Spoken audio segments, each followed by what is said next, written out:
Yeah. Sorry, I just got Is it. it just logos or logos and slogans? It's the logo with the slogan. Okay, all right, so when you're giving your deal, I'll pull them up. All right, Right. so welcome everyone to the March 21st Water Development Committee meeting. We should have a fairly simple night tonight. I shouldn't say that to jinx myself, but we're first going to take a. I think you should quit saying it. I need to quit saying that. We're first going to take an update from the Water Conservation Subcommittee, and we're going to have a discussion on the Big Sioux Aquifer. Jay Gilbertson should be here. He, as far as I know, is on his way. He'll be helpful in that because he did some of the work regarding the Big Sioux Aquifer, or he's done ongoing work regarding the Big Sioux Aquifer. So I think he and Pat will be of tremendous help in regards to that tonight. Then we will talk about the RFP review team. We need to vote on a number from tonight. I wrote my phone number on the board. I'll just have you text me your vote. That'd be the easiest thing. That way I have written verbal communication of it, and it's an easy way to go.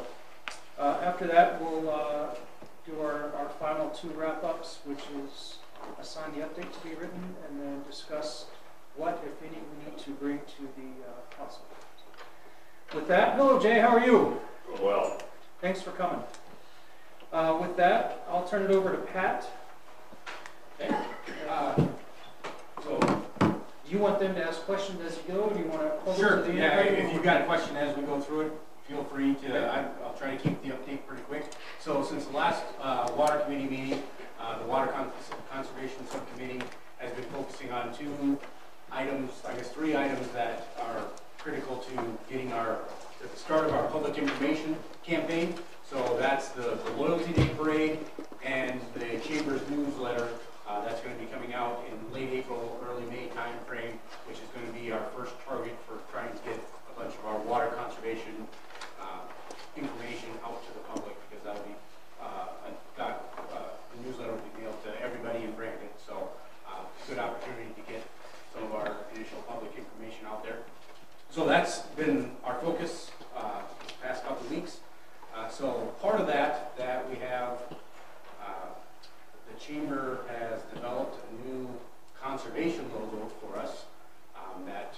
So we talked about, Kim joined us at our last subcommittee meeting, and so we reviewed a few of those mock-ups of that, and so we have narrowed that down to a couple different logos that we'll review here tonight and have a vote on, and then that'll be our logo for our conservation effort going forward.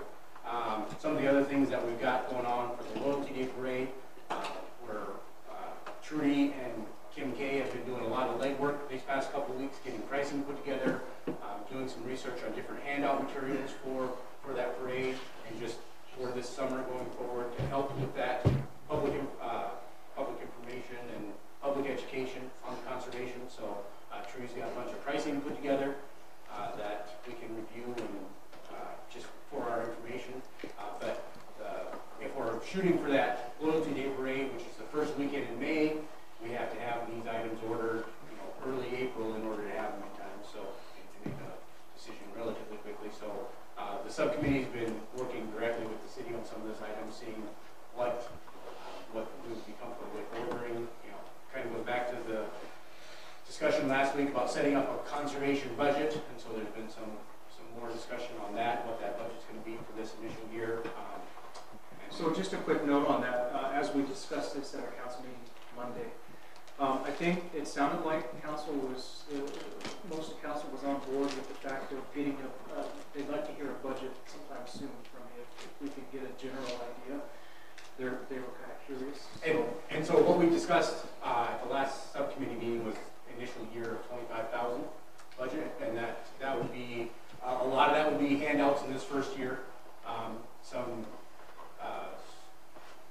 informational items like mail stuffers, and just some paper material, mailing support in that. Trying to get as what we don't use in handouts and in the mailings, the rest to go towards maybe the start of a rebate program. Pick some of the high priority ones like low flow toilets or control controllers or timers for irrigation systems. Not trying to get one in everybody's hand this year, but at least start the program. We realize that's going to be a little bit more of a lead time or a bigger decision to do something like that because it's more of a long-term commitment, but whatever is left in that budget to kind of go towards that. We're thinking of a couple of mailings in the water bills this year, so there's not a lot of cost there, but there is some. And so Kim Kremlicek has been doing a lot of work on putting together that budget. So I think she's got something that, and we've had some preliminary discussions with Brian on what those are, but I think before the next council meeting, we should be able to give you a more concrete number and what that all entails. Okay. And if nothing else, you can even just email it to me. So, yep. So what are you guys thinking? So What we discussed was actually in the minutes that we sent to you at our last meeting. You're firm on that, though? I mean, I don't know that we're firm, but I think that's, That was that our was initial kind of thought. our Are you initial talking about the thought. dollars, you mean? Yeah. Or just, okay. I can pretty much tell you this year, for the end of this year, it's going to be about $14,000. And then Kim and I kind of talked a little bit. Next year will be $25,000, and the year after that, $35,000. I think the 25 to 35 is going to be more like 27 to 30 and 35 to 40. That is my thought. It's going to be more than we think. based on the quotes you're getting back. Right. And you're talking for calendar year, right? Calendar year, yes. Okay. For the rest of this year. Well, So if you would, even if it's through You do emails, calendar. if you guys will kind of agree on a number or a few numbers maybe, I feel comfortable taking it to council sooner than later. So for handouts for the parade, we were thinking of a coloring book, possibly some magnets if we can get that put together in time. The one thing that we talked about with the magnets though is we want it to be something that people would actually hold on to and have some meaning to it. If it would just had some conservation tips, I think it's 50-50 whether or not people would find enough value to actually put that on their fridge. So what we wanted to target is put the watering schedule on there that we talked about at the last water committee meeting, so that odd even, yellow stage, 1 day a week watering, this is your 1 day a week if we go to that stage. And so to do that, we need a firm decision on what is that watering schedule going to be for sure, so that firm enough that we can actually put it on the magnet, and that's kind of going to set us in stone for at least this summer. I think that'd be a great idea. So we weren't sure how far the city was along in that process, if we could get that done, because we would pretty much have to have that first week of April almost. What did you April say? 8th, we need to have the order ready, so. So Brian, do we need to come to that agreement through resolution at a council meeting, or what are your recommendations? Council will need to sign off on it. Okay. And specifically, what our concern is, what's that yellow stage? Are we going to water once a week, Monday through Friday, or are we going to go Monday through Sunday for our days of the week? Keeping in mind that if we get to that point where we're in that, number 2 category, that yellow category, we're in trouble. So it might make sense to have the weekends without watering just to recharge the wells. But we need to know for sure what everybody wants. Is that the recommendation that you guys provide? I don't know that. That was my kind of our recommendation. consensus, I'm that not the sure. 5 day a week was best, but really the 5 or the 7, we think they're both good. So I whatever think the city would between what Raleigh and John Brown said, it might be nice to have the weekend off. Is that still, are we good with that?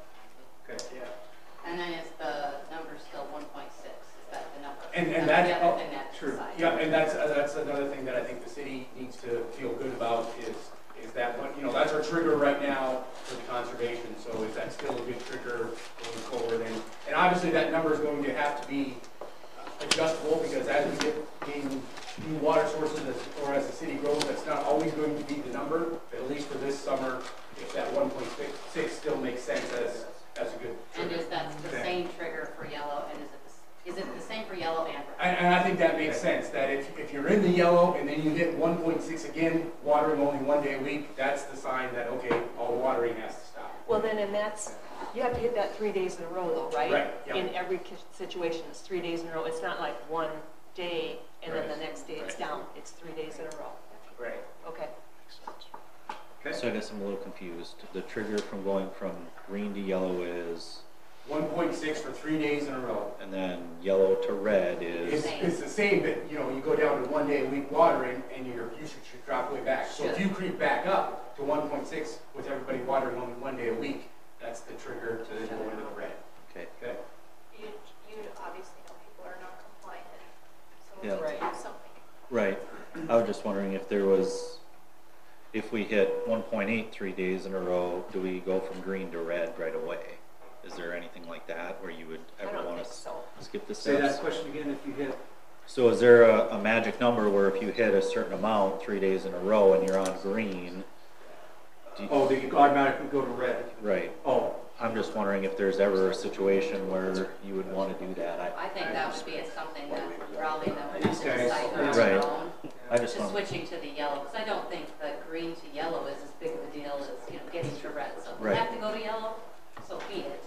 But, And you have to give it a chance to go down. I mean, yeah, if they're hitting 2.1, then clearly there's a problem and they're gonna have to figure something out and bring it to yellow, which is what it is, but. I like the idea of staying at 1.6 for both of them, just because we can start pushing the 1.8, and all of a sudden we're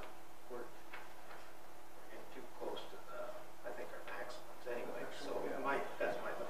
and it seemed to be effective last year when we put the ban into effect. I understand when we put the restrictions into effect, that was not exceptionally, yeah, but once we got the ban into effect, it did work, so I feel comfortable with going from green to yellow, and if needed, a yellow to red. And it's just all, are people going to follow that schedule? If people are actually watering 1 day a week, we shouldn't be at 1.6. absolutely. Oh, but it's all whether or not people are actually following the schedule. If we're not getting good compliance with that, then we can set all the stages we want, and it's not going to do us anything. Exactly. But yeah, the sooner we can get that message out and keep pounding it, then people will know it.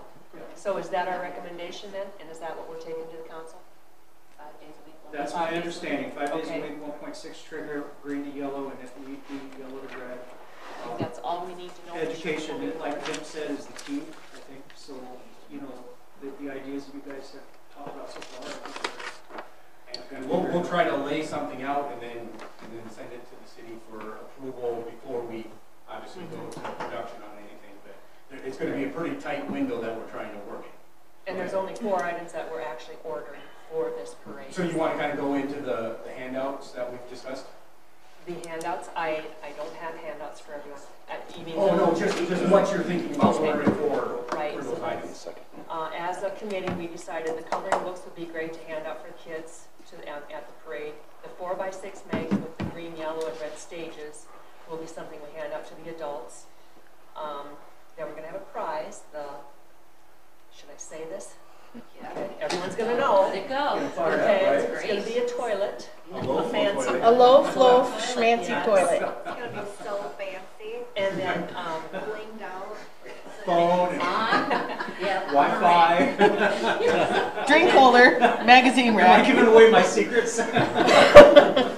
Brian personally authorized us to go ahead and spend as much as we needed on that. That is being taped, right? And then the last of the 4 items, we are ordering a banner. It's a 18 ounce, which is a real durable, double-sided banner that we'll use in the parade, but it'll be ideal because we're going to do both sides. We can use both sides, put it between posts, and use it any time of the year for conservation. Those 4 items are right up front.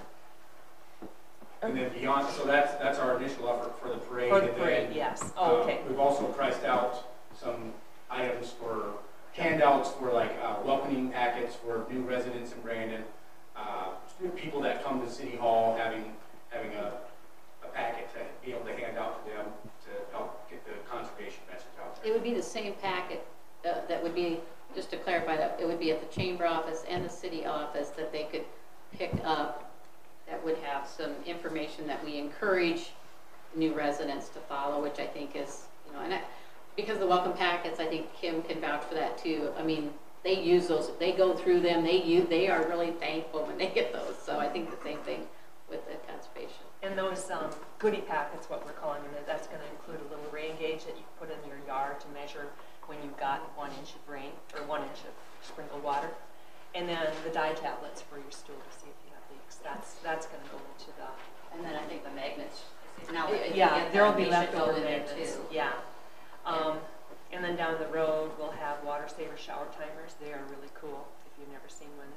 It's just a little, it's a suction cup that puts on the shower and you turn it around and then you've got 3 minutes to shower. You know what 3 minutes, I can't do it yet. Maybe I'll have to practice. Great. So your 3-minute teenager timer, can basically? blatantly Yes, ignore that's it. pretty much, I'm sorry. So your teenager can blatantly ignore it. Yes, right. 3 minutes I apiece. might need 3 of them so I can get my 10-minute. There we go. That's what I need. And the rest of the items, we've got some water drop keychains that were relatively inexpensive. Frisbees with pouches, that would be another kid item that for, you know, if we're doing a presentation at school or whatever. And the rest of it is just the cello bags for the goodie bags, if we go with the clear bags. And then funds for the bill stuffers. That's pretty much what I've got. And then were you still thinking, so they have to register to win that toilet, that registration is what gets them their goodie Right. packet, so you can track who's got these things. Now, when, yeah, the question is, when are we gonna get the goodie packet items? Because that, Brian says, that is a high dollar item that needs to be approved by the So council. at the same time they figure out the red, yellow, green, they would have to approve that, so we could have it all. If we want it all for that, right. And all Brian could really approve, right, at this point was those four items I mentioned.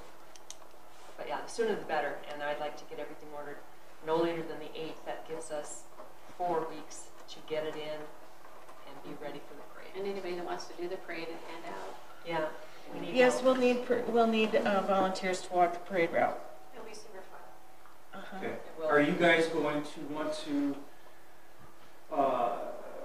walk it with city council or the council members that are in the parade, or are you gonna do We're your own gonna- thing? Or Yeah, we're we've gonna kinda throw your t- candy, I know We've that. kind of talked about piggybacking on with the cities, whatever the city is doing. Okay. Stay up So, front, All right. yes. uh-huh. Okay. The trailer will have the toilet sitting on it, don't tell me that doesn't get some attention, right? That's still the plan? I think Patrick's sitting on it, right? Yes, he is. He just doesn't know it yet. Is the banner, is it just the big logo, is that the plan? Well, we haven't decided that, but that's the price, whatever we put on it, that's included in the price. Cool, so So- which two? Yep, so these are our 2 logos that Don's got up there on his, Everyone see that? That's the first one. so. Okay. Everyone So gets who- to choose, huh? Artist? No, I'm not the artist. The person that's doing our magazine that this is all gonna Oh. go in, she designs this. I was gonna say, thanks. Both up at I the told same her time. what to do with the group, with the help of our group. Oh, Trudy you wanna- and I. pass that back there for those guys. You wanna pass that around and just let everybody put their There's- little. There's a couple going around. I didn't. Are we voting on this? Is that what we're doing? We need to. We didn't have a strong consensus within the subcommittee, so. Okay, all right. And I don't know if anybody wants to put in their 2 cents of one versus the other. So the first one, the water smarter, I think that's shorter and would be a little bit easier to get on some of these promotional items. If we're gonna put that tagline on the handout materials. Okay. The other one, save water, every drop counts, kind of ties back into the raindrop in the Brandon logo, and it's a little bit more all-encompassing of our conservation efforts, but it's also longer and would be maybe a little bit harder to fit on something on a handout item, so. My thoughts on branding is we gotta pick one or the other. You can't do them interchangeably because it's all about consistency. And if you pick the longer one, the tagline is something that can come off or be on. The logo itself is the Brandon Conservation. The tagline is, depending on how much space you have on the items, that could come off, so. Okay. But So Pat, do you want to pass this around, and like Kim said? We just- already have did. one. We already kind of passed it passed around. a couple of. Okay, well, we'll stick with one then, as far as voting on. Yep, don't confuse Just use, just use one sheet. So wherever that sheet is, let's keep it going. Let's start here. Can't we just raise our hand? Yep, we can Oh, mark you them guys down. already saw it, so you. Yeah, we Has passed everyone- it around, Passed it so. around. Okay, all right. Bottom? So I'll let you handle the voting. It's All right. Your baby. All right, all in favor of the first one? That's the water smarter. Yeah. It's gonna be like that. Count at 8. And all in favor of the second one?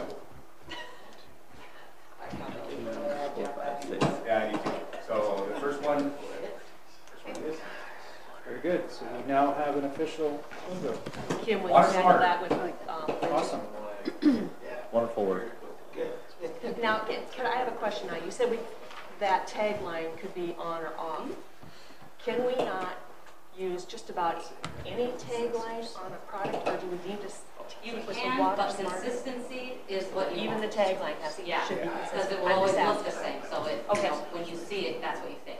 Yeah, you want to think, I think we should use a consistent tagline on all of Okay. that. because that's- I think, and the cost, you know. I was print gonna stuff. say, yeah, you want to keep that tagline because every time you change it, it's a new format. It's a New new, format. yeah, it's a new Is it setup. a cost? It's a Yeah. new Okay. setup, so for a cost standpoint, you want to kind of keep it the same. Since you're talking about the budget, I have one question. I apologize, I wasn't at the last meeting, but what's the message that, I mean, how are we gonna alert the people when we go from yellow to red or from green to yellow? Because, you know, one thing that I've seen communities do, and I think we talked about, you guys had a phone service where you can use it, and there's a certain amount of money you gotta pay for that, right? So much. So I'll interrupt because you said you missed this meeting. We did speak about this in depth. Okay. So there is a service that, actually there's a couple companies that the city has looked into to get quotes from. It's a text service. We talked about it's very, very reasonably priced, very relatively inexpensive to get a message out to the different homes in We the town. do that in T where we have so if we put out a message, we use it with our microservicing, and I want to Okay. say it was 6 cents a text, or, I don't remember, I could be wrong. Yeah, Well, It was I'll something let like that. Brian. my town text is $50 a month and 4 cents per text. 4 cents, that could be right, too. It's probably the same one. We also looked at a company called Textedly. That is, that you can buy as many texts as you want a month. Okay. Set up a plan, so I think for $20 a month or $30 a month, you get like 2,000 texts, and I think it's a penny a text. The nice thing with text, and both of them are very simple to use. You type in your text, poke a button, and out it goes. The nice thing with Textedly is it doesn't require a phone line, and they go out instantly. Whereas My Town Text requires a phone line, and each text takes about 4 to 5 seconds to go out. So we talked with Madison, who has used both. They were getting up around 700, 800 accounts on My Town Text. Well, that ties up a phone line for an hour plus. Can I interrupt on something? You know, the school has a thing that goes out by phone to calls. Is there any way that we could kind of collaborate with them somehow to have? I think that would get pretty ugly because that Okay. is a You don't separate have it. business, a separate entity, Okay. and you know, I just we're didn't talking know about. what that company. Not only that, was Kim, trying to but get. one thing we talked about, which I'm pretty adamant on, is, you know, I have 2 kids in school. I get texts, I just got another one today. I get texts from the school every day. I'm immune to them now. I don't even read them because I get them every day. We're talking about using this service only when needed. A snow emergency, or water emergency, whatever it may be. That way, people don't just swipe and delete. You know, I think we need to Did be. you look into the calling one though, like the school does? Is that something we could talk about at issues management tomorrow with? We haven't. Superintendent? It's about $6,000. Oh, okay, it's a lot more than the text. Okay, that's good information. So good question, you know, Yeah. yeah, Jason, I think that's, we need to come to a consensus on that, not necessarily tonight, but we talked about several options. I think text is probably going to be the most effective means of communicating. But they can also put a message on the city website and the city's Facebook page too, Yep. right? It would. Oh, yeah. It all go out.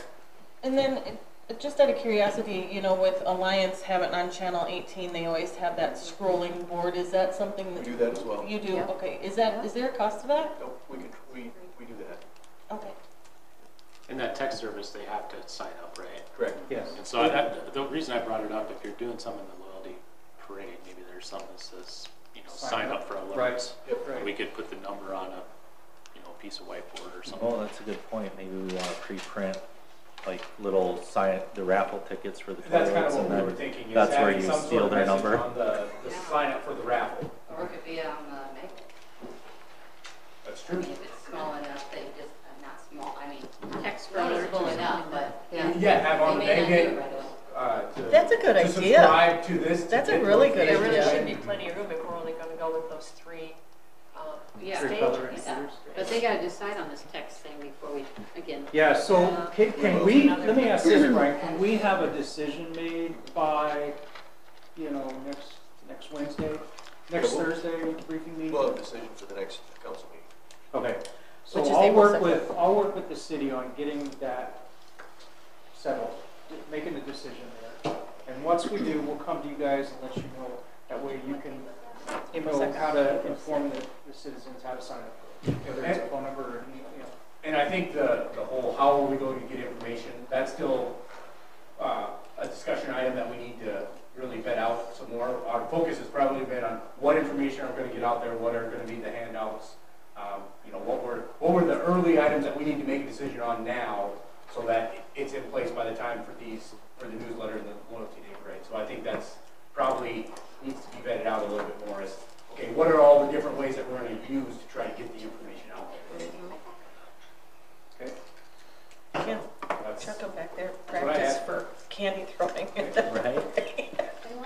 Any other questions for the conservation subcommittee? No, great job on the logo. Yeah, I love it. Oh, Wonderful. and Conservation Committee, if you guys are okay, I'll just have Bridget, the one who did the logo, who will be, of course, doing the magazine, which this will be a part of too. I'll just have her do the 4x6 magnet, design that. And then we'll just have it. So we have everything ready by the time it gets. Yeah, approved. perfect, and then we'll just need to have a final decision on those And then I key could- stages. Yeah, and then we could actually send that with to the council meeting so you can show them. Okay. And, you know, if it's changing a number or something, that's easy. At least we'll have it designed and everything ready. Okay. But she I can make think one the or two, is that concept what is you're already- saying? Or what's that? she's just gonna make one or two, or just the design of it? Just the She'll just design. create design. She'll design it out of and piece of then- paper. Yeah, then we'll Okay. use that in the magazine too. Because we sent that concept, we approved that concept last week, or the It's last just not the meeting. exact number. Yeah, we left it up to council to come up with those exact numbers, so that should be ready to go. Very good. So just coordinate with who you're ordering that stuff from to make sure it's in the correct format through the company that you're ordering that from your designer. Yep. And yeah, like Tim said, that'll shave some time off, I know. So one thought, kind of tied to it a little bit, but not really. I'm kind of a, obviously, engineering brain, geeky like that, but Sioux Falls on their website, it says how many gallons they went through every day. So they kind of keep track of that kind of stuff. If we're putting that kind of threshold and that, would it make sense to somehow put information like that? Not to give you extra work, Raleigh, I promise, and it's not my idea. Yeah. But I'm not believing. but I know that Sioux Falls is doing that kind of stuff with some of their information on their website. Test data is fairly live and flows and that kind of thing. Is that something that we would want to look at doing to try to help the public understand truly how much water we're using? I think that'd be good. I think if you're okay with that. I think they're looking at it. Yeah. They created that. Kind of I think kind of so. a graph Interesting. that actually Something about that. illustrates I mean, kind it of would be where you're nice at to- too. You know, so it's a graph that illustrates. So then when we do go into the yellow, it starts to turn yellow and red. Actually, we've kind of talked at the water conservation, or the subcommittee meeting, you know how on your Sioux Valley bill, it actually shows what your usage for each month is, so that we talked about that at some point. I think if people know how much water we're actually using, they may take steps on their own before we actually have to get to yellow. So I don't think anybody knows where we're at for usage until we're at critical mass, and then all of a sudden we need to take steps to reduce. So That's true. Yeah, any information you can give them is gonna be Can good. I add something? Yes, sir. Right now, the only way you can put any other watering restrictions on according to ordinance 14.21, I believe it is by the council doing that. So if you hit 1.6 for 3 days in a row, you're gonna have to wait till the next council meeting to do it. Well, and this is where we talked about this last season. We need to get it to where you guys can enforce that. And I think that's hugely critical. I don't think that should be a council decision. You know, I mean, we've set a number. You can read the number just as well as council can or Brian.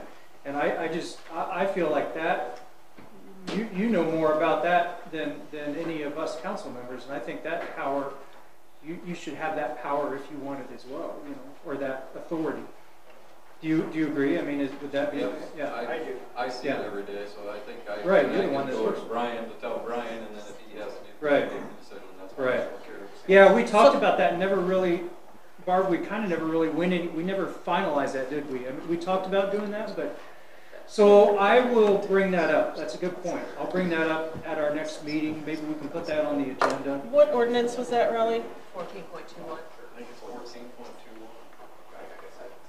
But did you say you want to just do it that way versus doing a draft idea or, you know, something that? Well, that has nothing to do with, that's two separate things. Change it. Yeah, sounds like a Because they're saying if you hit 1.6 for 3 days consecutive, then you're gonna go to yellow. If you hit 1.6 consecutive again after that, you're going to red. According to the ordinance, you can't do that unless you. Call a is council under, meeting. No, we'll do it by resolution like we did last time. Yeah. We'll draft it. Otherwise, you gotta wait for a council meeting, which could take you 2 weeks. And if you wanna wait the 2 weeks, Well, then we've kind of just wasted a lot of days of excessive water use. so your 1.6 isn't really 1.6 for 3 days or Right. 6 days. It's gonna be 1.6 for 14 days. Right. So can we say, as far as the authority to enforce that, yourself or Brian? Is there anyone else we need to We'll talk do it just like about? we've done in the past. We will draft a resolution that says, once we hit, we're on permanent odd even water restrictions. If we hit 1.6 million gallons per day for 3 consecutive days, we will move to 1 day a week. The city has the authority to, yeah, okay. And if we hit 1.6 for 3 more days in a row, after declaring it into the yellow zone, we will go into the red. Okay. And then explain what those restrictions are. And not to complicate the issue, but the one thing we haven't really discussed or decided on is if we're in yellow, what moves us back into green? Yep. Because We're I'm gonna not have to have sure. that. What did you say? We'll need that. Moves us back. If we move out of there, we move to yellow, when do we go back to green? And you need, you're saying We'll you need we'll some. need some trigger. Okay. I don't know that trigger needs to be on the watering schedule, I don't but think so. But it's important, it's important for them. It's important for them, so they can tell And I us. would encourage you guys to coordinate with Raleigh on that too. yeah, I His don't know that. his knowledge on that is better than any of ours, you know, logistically. Too bad we can't buy one of those, like, weather ball things that's like red, yellow, or green to tell you whether or bat not signal? watering things. The Batman. You're probably putting a light on the water tower. Yeah. There you go. Because that's my thing, hey guys, we don't really want it too confusing. Raleigh might have an idea or what. That might be the funniest thing I've Set heard in your a while. limit No, I at think- 1.6 no, for 3 days, you go to yellow, and then you go 1.6 for 3 more days, you go to red. I would say that if you, maybe one day you make 1.2, so that's gonna make your decision to say, okay, we're good, go back to green. I don't think so. I Not think just you're one day, gonna- no. I think you're gonna confuse people, even at a week. Mhm. Let's say it went a week and you're just pushing the 1.6. Right, what do you If do? you're gonna keep moving back and forth between 3 sections, you're gonna get people Right, confused. that's what I think. And you just need to keep it simple. If it gets to the 1.6 for 3 days and you move to a yellow, then that's fine. And if Okay. you go to a red, then I would say that you can never go back to a green until the numbers dictate that, and that number could be something else, 1 million or less, you know. And you're not talking about whether it takes 1 day or 10 days, you're just, you say Right. base it on a number. Base it on the flow, because I think. So the one, okay. confuse For the people. next rain. Right. So then rather than go directly back to green, let's go back to yellow. But I would say that your number has to go below the 1.6 for so many days, and then we can back off to yellow. And I think you're gonna get that pretty easily. I mean, if you go to no watering, our number's gonna drop to like 800 or Right. 700. But how long do you let it be there before you let it go back up? Because then if you go back up too quickly, people are just gonna go right back to the same watering pattern they had before, and we'd be right back up at the 1.6 or 1.8, whatever it is. So it's, when to stage back up is the hard part, I think. I think educating people on what stage yellow is crucial in this whole thing. But it hopefully never get to red.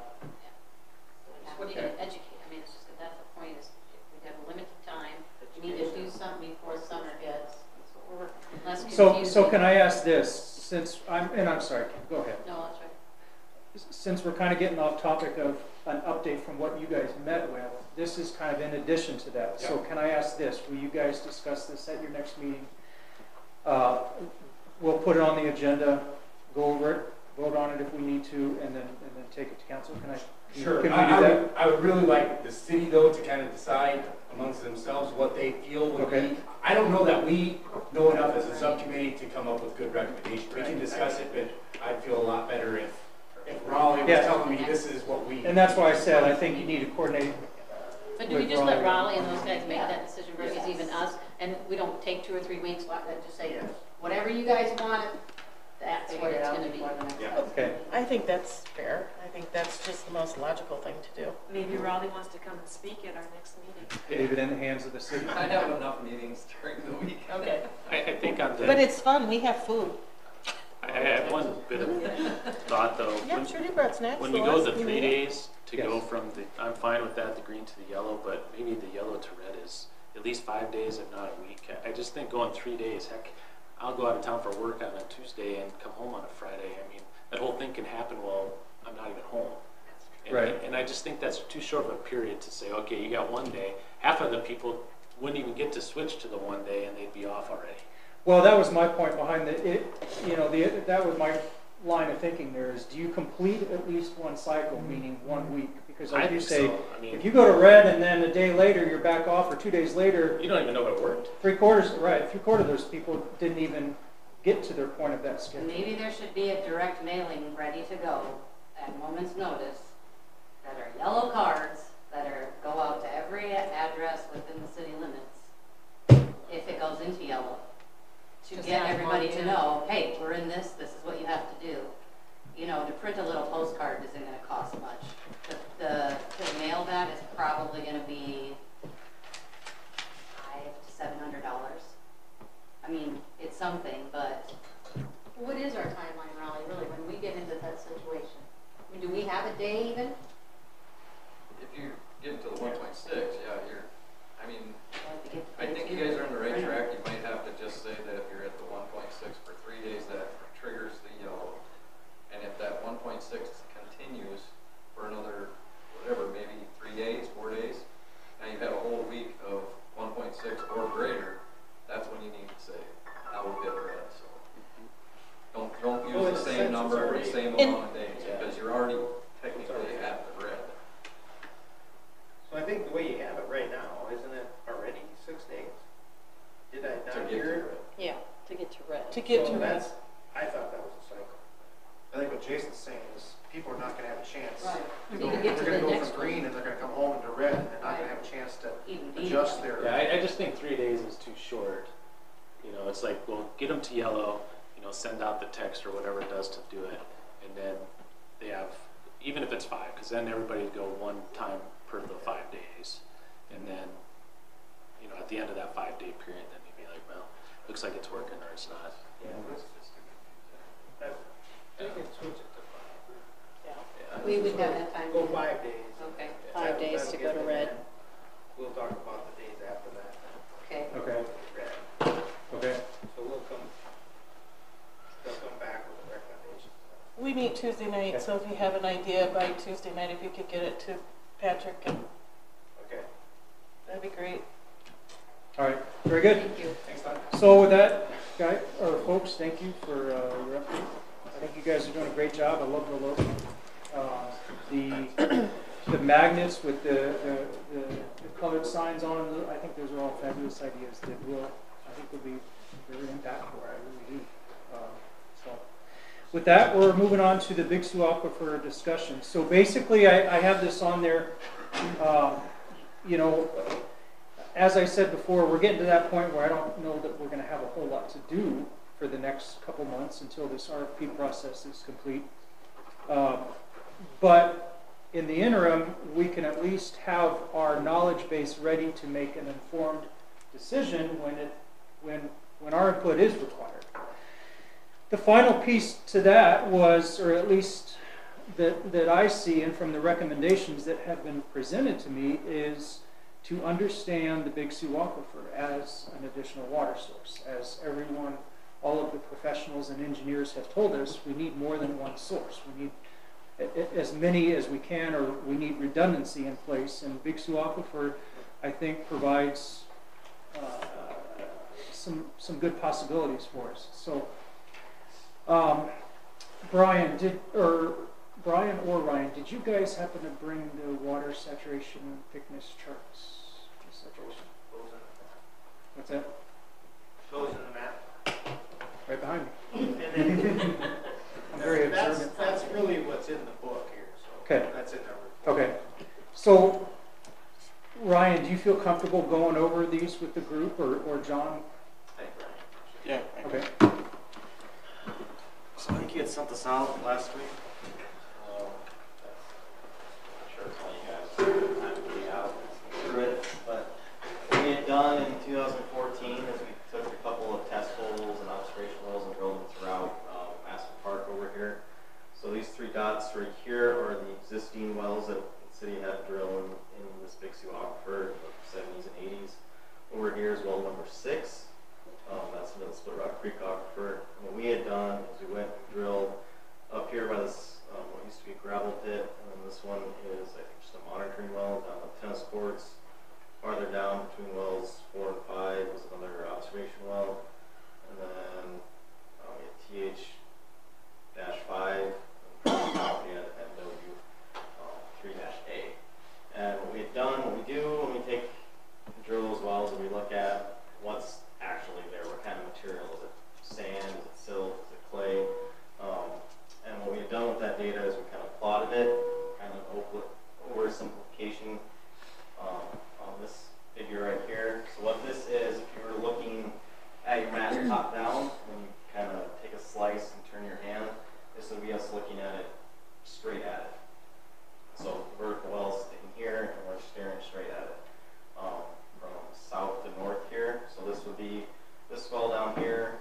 It's here on the map, and then it's just turned and looking north. So this well right here is up here. And what we kind of found and drew here is this kind of brown is our sand and gravel, and this gray is our clay. And the reason that matters is clay is not very permeable, so water doesn't flow through it very easily. So it means if we have a lot of clay, we're not likely to get a lot of water out of the well that we drill there.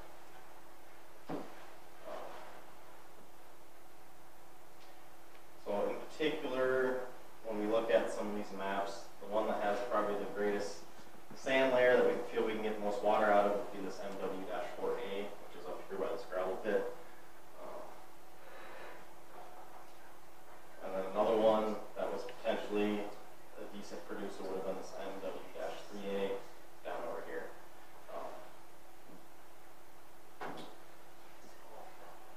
So the next step, if you guys wanted to explore this further, would be to drill an actual bigger well. These wells here, I think, are between 3 and 4 inches, maybe 2 inches in diameter. So you want to actually test the well at that point. So you build a bigger well, maybe 10 or 12 inches, and you actually pump it and see how the aquifer responds to a pump test, see what kind of water we can actually get. And at that time, you also take more detailed water samples and try to figure out what is the water quality that we would actually get when we pump it, and can our treatment plant handle it, or do we have to do any type of modifications to handle the water. When we did do these tests, we did take some water samples, and that is in the back of the report. There were a couple of concerns that we had found, I think, on MW-3A. What we had found down here where it was screened was some what we call volatile organic compounds, and those are usually associated with solvents or gasoline that could be from when they drilled the well, or they could just be present. I think we had done an environmental assessment study after this, and what we thought maybe this was an old landfill, but I don't know, Brian. It was a partial. We did a phase 2 environmental on that 32-acre parcel from Jim Peterson. Came back that the volatile organics, or in particular was benzene, in that test well didn't reach the sustainable levels. It didn't cause any concern from LBG who did the phase 2. So did they do remediation in that Nope. area then? No, they just, what did they do? They didn't, their recommendation was not to do anything. No. And which well is that one? Is that the one farthest? down south. Okay. So you said 2, 4, and 5. Those are in the Big Sioux Aquifer? Yep, 2, 4, and 5. And those, confusing. So I met, okay, so let's talk about this for a second. I met with Pat on all of this. We went over this together. It is very confusing because some of the wells in the Big Sioux Aquifer are as closer to the Split Rock Creek than they are to anything else. So I think it's important to understand that some of these aquifers, and specifically let's talk the Big Sioux and the Split Rock, sometimes they overlap each other, sometimes one's over the other or vice versa. Sometimes they're confluent into each other. I don't know that that's the case with these, but I do know there's some overlapping, and I think that's important to understand because you can go shallow and reach one aquifer, and if you go, much deeper, you can get into the Split Rock Creek aquifer, which is the quartzite, which has been there for millions of years, versus water that's been there for, thousands of years. So that's why we're talking about this, just to develop our understanding of this. The Big Sioux is a shallow superficial, and the Split Rock Creek is down here, and that is a confined. So you have two types. And we're going to talk about the contamination of those two different types here in a moment. I have it in my notes. So is the Big Sioux over all of this is the 32 acres, the new stuff, right? Is the Big Sioux all right here too? So that's new probable land that could be drilled? And 4A is the potential well 8 that we're talking about, right? No. The one way up north. No. 4A would be more of a shallow well. Correct me if I'm wrong, John, right? Wasn't it a shallow? So well 8's not on that? No, sorry. Okay. Well, 8, I think we're proposing just a few, 8 is 400 feet north, 500 feet north. Yeah, Right. but But 4A out of the is, Split Rock Creek. if I remember, you told me 4A Yes. was more of a shallow, provides a fair amount of water. There's different contaminants associated with that, and that's what we'll talk to. So, well 8 was simply to replace well 6, which is Split Rock. And how many feet away from it is it? It would have been between 400 and 500 feet north, Okay. and we wouldn't use them at the same time. This would simply remain in place as a backup in case well 8 went down or anything else, but it wouldn't be in production on a yearly basis. Do we have saturation thickness maps for some of the wells over by the Big Sioux, which are in the Big Sioux Aquifer? Do we have maps on those? I know those maps exist, but do you have any blown up like this? here? Not like that. Okay. Not to that detail. Okay, all right, and it's not a problem, I just thought I'd ask. But there's no saturated thickness map for that area, correct? Say that, I'm sorry. For that This is the area? map that we have, Yeah, but there's no saturated thickness map for that area. Okay. For the new part. Is that what you're saying? For the Big Sioux, in this area. Yeah, that's all like that.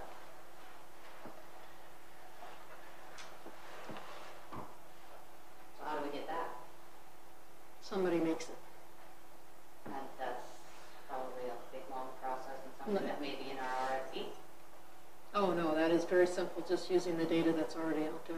So those data points are there, someone just has to put it together, is that what you're saying? Yeah, Okay. you have to know how much sand and gravel is there. Mhm. You have to know where the water level is, and where the water level is to that, whatever that is your saturated thickness.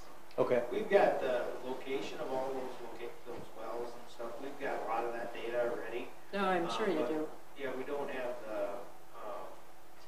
I'm not sure what you're asking for. It's like the driller's log is what you're saying, right? 'Cause we've got a lot of that information. QJ. I'm gonna, Yeah, he's gonna intercept.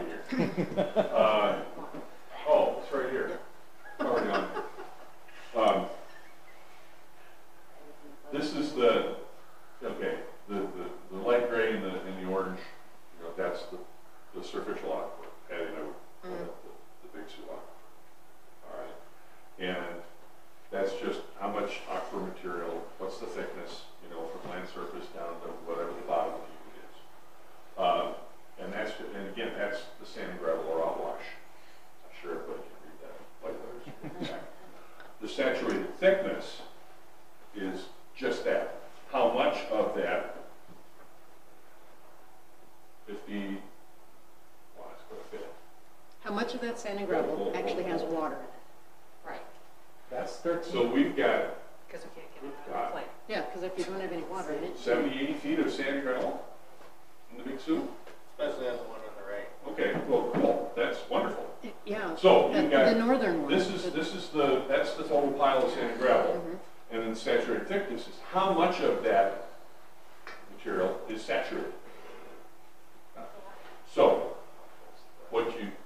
and no one's going to be able to see. But there is, for any given day, you go out, you take your little tape measure, you measure the water table, you plot it on here, and there's a little triangle right here. So right now, almost all of that 80-some feet of sand and gravel is saturated. That's really good. In 2014. In 20, well, yeah, at whatever date whatever date. Right, that's a snapshot. That's a snap, yeah, the saturated thickness is going to give you a snapshot of what's going on. And so over time, as the water table moves up and down, the saturated thickness is going to move up and down. You know, if you go out and you've got 30 feet of sand and there's only, 0 to 30 of sand and you have to go down 20 feet before you get to water, you've only really got 10 feet, and if it gets dry, it's going to get even less. Probably not a good place to start. Ideally, you'd want to find something like this, where you've got a whole bunch of sand and gravel, and the water table is up close to the top, which means you've got a lot of water there. And if it's all interconnected, it can move from areas to areas pretty easily, and you can pull quite a bit out. But it can't But the saturated thickness, as we have said, is it's a snapshot. It's today. Here are the water levels from whatever the date, September 1, 2014. Here we plotted the thickness of the water table on a cross section, side view. You could do the same thing here. Go on and go, okay, well, the elevation is here, and here, and here, and here, and you can contour the thickness, and then you contour the thickness. So you get a very good idea of where to pinpoint Yeah. a place to start looking. If you knew nothing else, If you have good where's the saturated thickest? thickness, you're going to start there. So what's the variability of the water table? Is it like all over the map, or is it fairly consistent? It can be in the Big Sioux. In the Big It can Sioux, be. it's, if the river's low, then your saturation's gonna be low. If the river's high. As we're looking at Yeah. this, at the side, is the green like the grass? Yes. Okay, so then tell me how we only have the Split Rock if you said that the Big Sioux's on top of it. Because Split Rock is deeper. Yes. Split Rock is a deep But down. if it's green on the grass, then that's gotta be in between? No. I don't get it. Let me show you. I don't get what you're asking. This is just a color. That's a the cross dirt. No, I section. get, yeah, sure, So- but I'm saying that's the top of the lake. Yes. Yes. Yes, but you said that the Split Rock, no, sorry, the Big Sioux aquifers above the Split Rock. Yes. Generally, yes. But Y- Yes. Split Rock's down. Yes. Yes, Always. always. Always. Or always, okay. So, Always. even though that's, so where there, where it says Split Rock Creek Formation, you're saying that's below? Yeah. All above is, okay. That's why I said I'm that, just because that confused is, Because I'm looking at the word Split Rock Creek Formation. and that's why I brought that up, because that's Sorry. confusing. Yes, Yeah. I got lost. That is showing the Oh. Big Sioux Aquifer. Perfect, so Yeah. why haven't we done anything with 4A? I'm just asking. That, well, Because it seems like that's a good place to be. Right. so you look at how much Yeah, aquifer I was material gonna is ask there. that. You look at how much saturated thickness is there, and you look at the water quality, It's 3/8. Okay. which they have done. Yes, The water quality in your southern well in 3A yes. has benzene, toluene, it also has iron and manganese, and has been deemed by OBG as poor quality. Okay. You also have go ahead. You also have a lot of sand that's This replaced. here, this gray area is clay. Yeah, thank you. So what Brian was saying is it doesn't pass through this area very well. As you can see, our screens aren't It's to very good. the right of the Right, so, yeah, we're way down there. Yeah.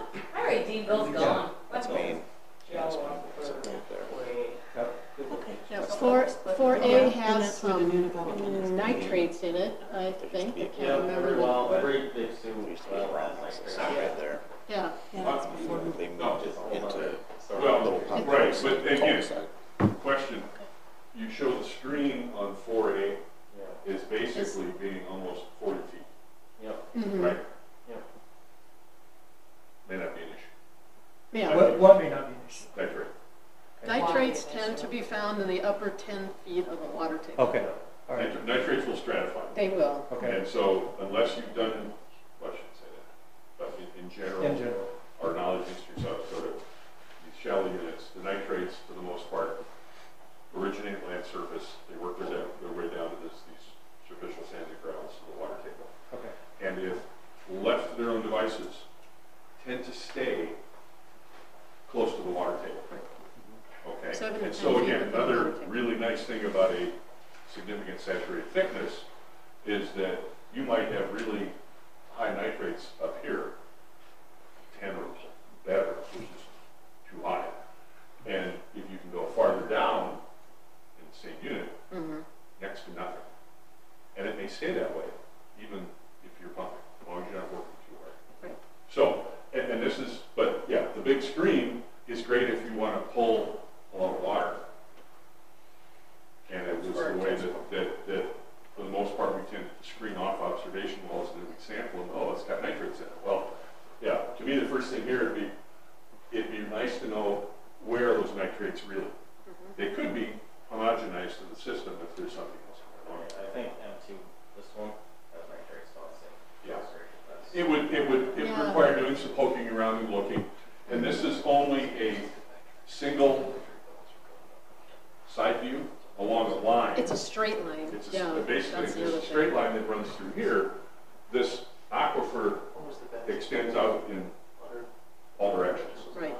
And so some of these barriers, although again, this one is sort of, you know, I can believe that. the guy who drew the section apparently feels pretty good that this is a continuous barrier along that line.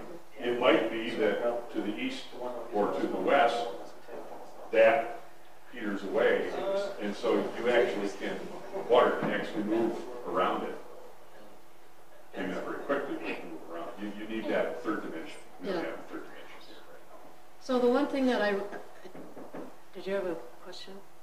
Oh, the one thing that I really wanted everybody to get a handle on is the Big Sioux is a shallow superficial. The Split Rock Creek is a buried confined. So when you talk about contamination, you have two completely different issues. So you're down here on top of the Sioux quartzite, so that's why the radionuclides are showing up when you're right above that. Up here, you're going to be affected by anything that happens on the surface. So with your 4A, your northernmost well, you're not very far from that gravel pit, which is surface water, which you could have runoff from something, could go in there, you could be pumping that, you could be inducing that into your well. There's all sorts of different things that could happen when you have a shallow superficial aquifer that you're using. Is that why we dig in the Split Rock Creek more often? No. You know, Brandon is. Well, So in defense, sorry, I just got No, go all ahead. kinds of questions. Yep. So dealing with the nitrates, do you have to do chloramines to do that, or does that have nothing to do with the nitrates? A That's lot a of different times, thing. what you do with nitrates is you just dilute. Oh. Right, it's a completely different kind of treatment process. So if this was done back in 2014, why did we decide to go and do well 8 near 6 and not look further into the 4A? Does that make sense? That question? Well, 6 was, well, 8 was to replace well 6. Right. Yes, I So get well 4A could not replace well 6. Doesn't produce enough. It doesn't produce enough. How do you know that? Well, so before John starts, let me remind folks, we're recorded. Please, only one person talking at a time. It gets real loud in here. We've got multiple voices going. I just want to get that out there. Sorry to interrupt. And in defense of John, when I met with John 6 months ago, you know, he spoke of 4A being a potential good producer. And now that we're starting to learn and understand more, I just have more questions. Yeah. So sorry to interrupt. Go ahead. That was in 2014 when we discovered this. That was when we were going to move forward with this, and because of that, well, let me back up. Originally, we were going to go to the south one, and that's where we found the benzene and the 4-quality. And so then that's when we were going to move to 4A, but then we got sidetracked and needed more volume. Basically, is what it comes down to. But the intent was, and our intent was to move forward with 4A in 15. Okay. In 15? No, it wasn't. No, not 15. Later. We were looking for a higher producer to replace number 6. So that's where 8 So you told us that well 4 would produce about 300 to 400 gallons a minute. intent, so it would not replace 6, so that's why we That's right. moved out east of town. Yeah, but that's not what this report says, though. You know, they're talking about, even if you have one going, the total yield of the well, but with the additional 2 wells in the range of 700 to 825. So, It would have been, I mean, hindsight's 20/20, obviously, but the intent, well, I guess I'm not just, there's nothing I can say. Well, I'm gonna upset somebody no matter what I say here, so. but what I want you all to think about is we do need more than one source. And the Big Sioux is something to be looked at, especially in this area. One, because we own the property, mainly. You know, but there might be other areas. The Geological Survey has a statewide ground monitoring network site down by Big Sioux Rec? yeah, on the west side of the river and down by Big Sioux Rec, and I don't remember what the saturated thickness is there, but I mean the quality is great down And there are several nested wells There's out 2, there as yeah. well. Just so And that's the way those wells, one is screened through the water table, which you're going to catch nitrates that way, and the other is down a lot lower.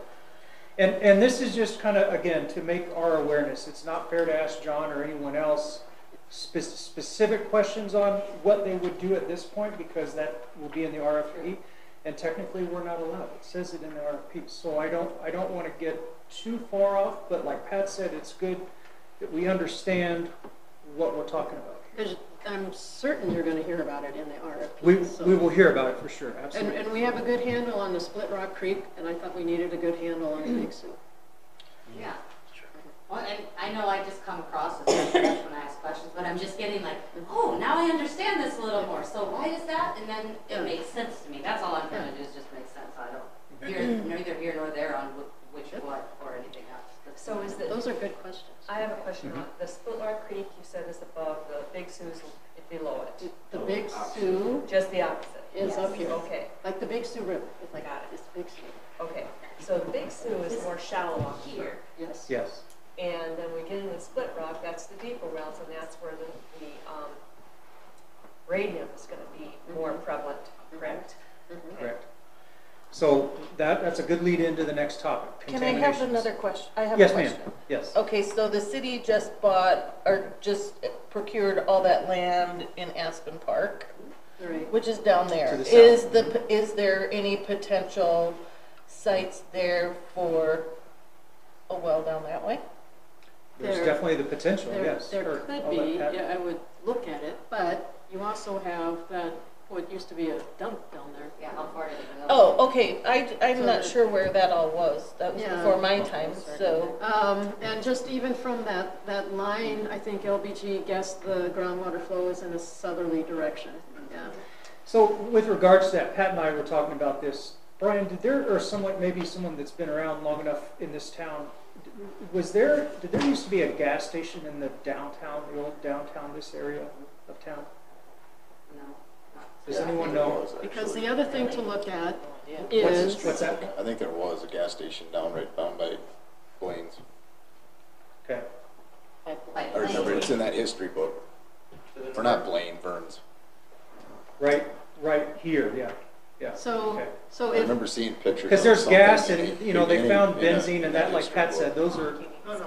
and That was south. That was way south. That was the south Benzene one. was, there was Down not here. benzene. Yeah, that's way south. right. wait, I'm not finished. That is south, but from my understanding, the flow was from north to south, Yes, and that's it why those contaminants ended up down in Aspen Park. No, That was a dump. it was the Over dump. the last 50 years. It was the dump.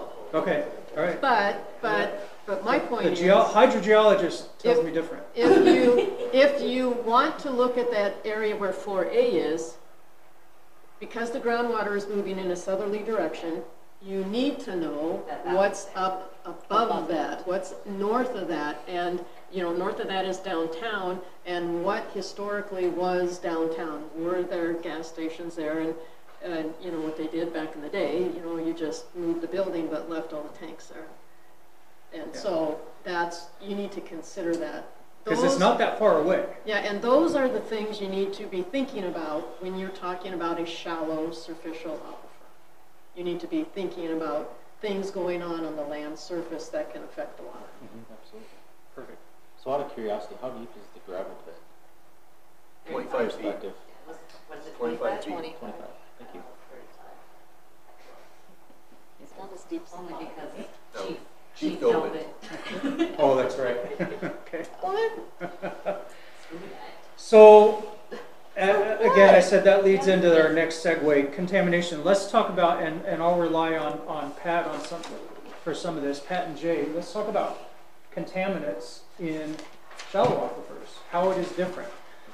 Again, the Split Rock Creek Aquifer has been there for many millions of years.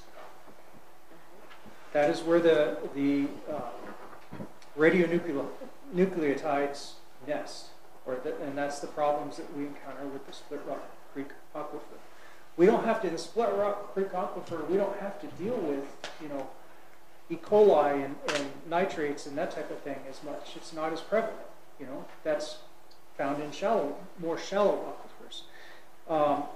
One thing that is interesting is in shallow aquifers, as far as the contaminants go, some of those contaminants, if you go to the DNR website, there's a list of contaminants. Well, there's 100 times more contaminants than that out in this world. So there's a lot more contaminants found in our water than specifically what we're regulated against. So when you switch to a surface or a superficial aquifer, you do have more chance of encountering contaminants that aren't necessarily going to be filtered out. They may be blended, right?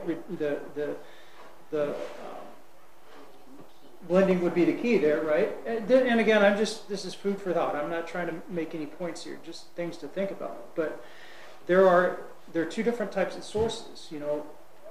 Is it possible to not have any radium in our water or any contaminants in our water? No way. I dare you to prove that anywhere in this world. Anybody that has no contaminants in their water doesn't exist.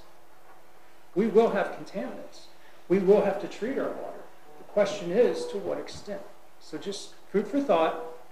Pat, I'll let you and Jay speak more to the shallow aquifer. Well, we were talking a little bit earlier about what happens when you have a well perhaps near the river, and you start pumping that well, and now you're drawing in river.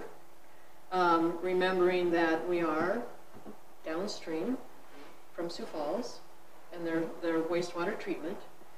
And I have no idea what comes out of there. It's pretty good. It's actually really good. I'm not kidding. There have been some studies that have found some weird things in there, but you never know.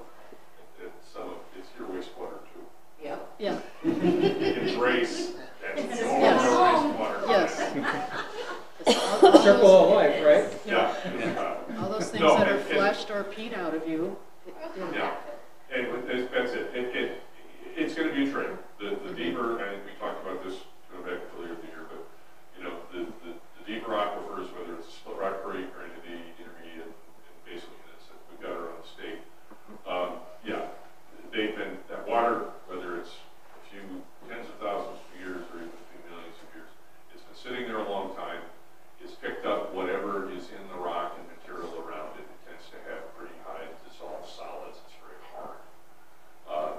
But by the same token, the stuff that we have been doing at the surface pretty much don't get down there unless you open up a conduit somehow, intentionally create a pathway.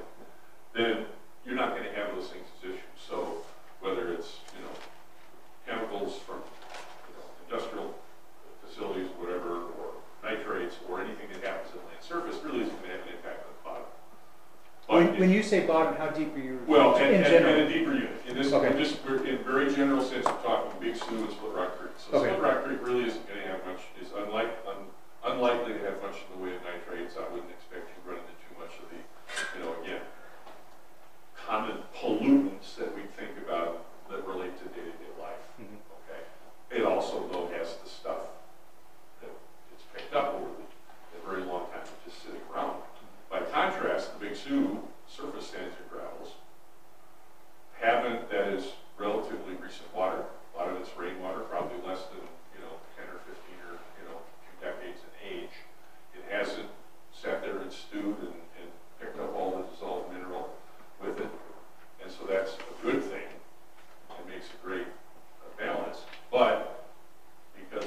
surface, it is vulnerable or susceptible to that human influence, anthropogenic contamination that can take place, whether it's nitrates or, again, whatever industrial pollutants in there. So again, and if you've got high nitrate in the surface and high radium in the, high nitrate and no radionuclides and high radionuclides and no nitrates, and you bring the two together, you might end up with lowering both just enough where you can get rid of it. In an ideal sense, now it'd be best to find the lowest high nitrate and the lowest high radionuclides. As Pat said, a complication of sorts with the superficial Big Sioux aquifer is that there is a connection between the river and the surface sand and gravels that lie all around it. And if groundwater wells are located close to the river, and you crank the knob up to 11, you can induce flow out of the river, which, again, that water is even younger and may not have the nitrates in it because it takes time to accumulate those. That may be a good thing. It is for Mr. Jarrett, who was here much earlier this year, the night of 1,000 geologists. Remember that one? Anyway, Mr. Jarrett's the system up north is benefiting from the very, very low nitrates in the Big Sioux River. He's got relatively high nitrates in his groundwater, but they induce river flow. The net result is what comes in as raw water line is relatively low nitrates. By the same token, as has been alluded, there is this thing just a few miles to the west that is putting out wastewater. And again, it's meeting all the requirements, and in a lot of ways it's very good water, but it's there. And two, if you induce flow out of the Big Sioux River into shallow Big Sioux aquifer wells, you may bring with that water whatever's in the water. So it's a balance, but it's a nice thing about having several sources to work with is if there's a problem with one, and that's kind of what the city's been doing all along, is balancing, diluting down the radionuclides by bringing in some of the shallow aquifer water. So, and also, if you have a dry year, you're going to see the water fluctuate. You see that every time you drive to Sioux Falls over Rice, you can see the water level fluctuate in the river. That you're looking at the water table. So, dry years, you're going to have less and less water. The other thing is that you might have households in that area that apply fertilizer or pesticides and that sort of thing. Sioux Falls does a very good job of wellhead protection, where they claim an area around their wells, and I can't remember what that radius is, but it is an area where none of that stuff can go on. What do you mean by go on? Like you can't apply fertilizers to the ground. Okay. What is the regulation that they have? The individual counties, well, I'm sure the city's adopted something, but here in Minnehaha County, if you go farther north, where the demand is quite there, where the shallow aquifer is present, it has been mapped and been identified. And for the most part, there are restrictions. There are relatively few restrictions on what you can do, but most things have requirements in terms of secondary containment. If you're going to do something that could potentially harm the shallow aquifer, you need to take extra steps to make sure that that doesn't happen. If you're going to have chemical storage, you've got to have secondary, tertiary containment in case the first can breaks, there's someplace for it to go, or you've got to get a little bit better. In certain parts of the aquifer around existing well fields where water is currently being withdrawn, we can do some calculations to figure out roughly an area, and we would typically go with called a 10-year time of travel. Within those areas, which really aren't that big, it's pretty much no. No. Yeah. So how big is not very big? Yeah. Are we talking 100 feet? Are we talking 100 yards? Or what are we talking? Probably It's bigger. it's quarter section, half section. It's a big area. I'm used to looking at county scale activities, so. So like 4A though, there's houses right next to that. Yeah. And new houses. So No, and at this point it would be very their lawn. difficult. Yeah, it would be, you would want to work more with your conservation group, working with those folks to say, look,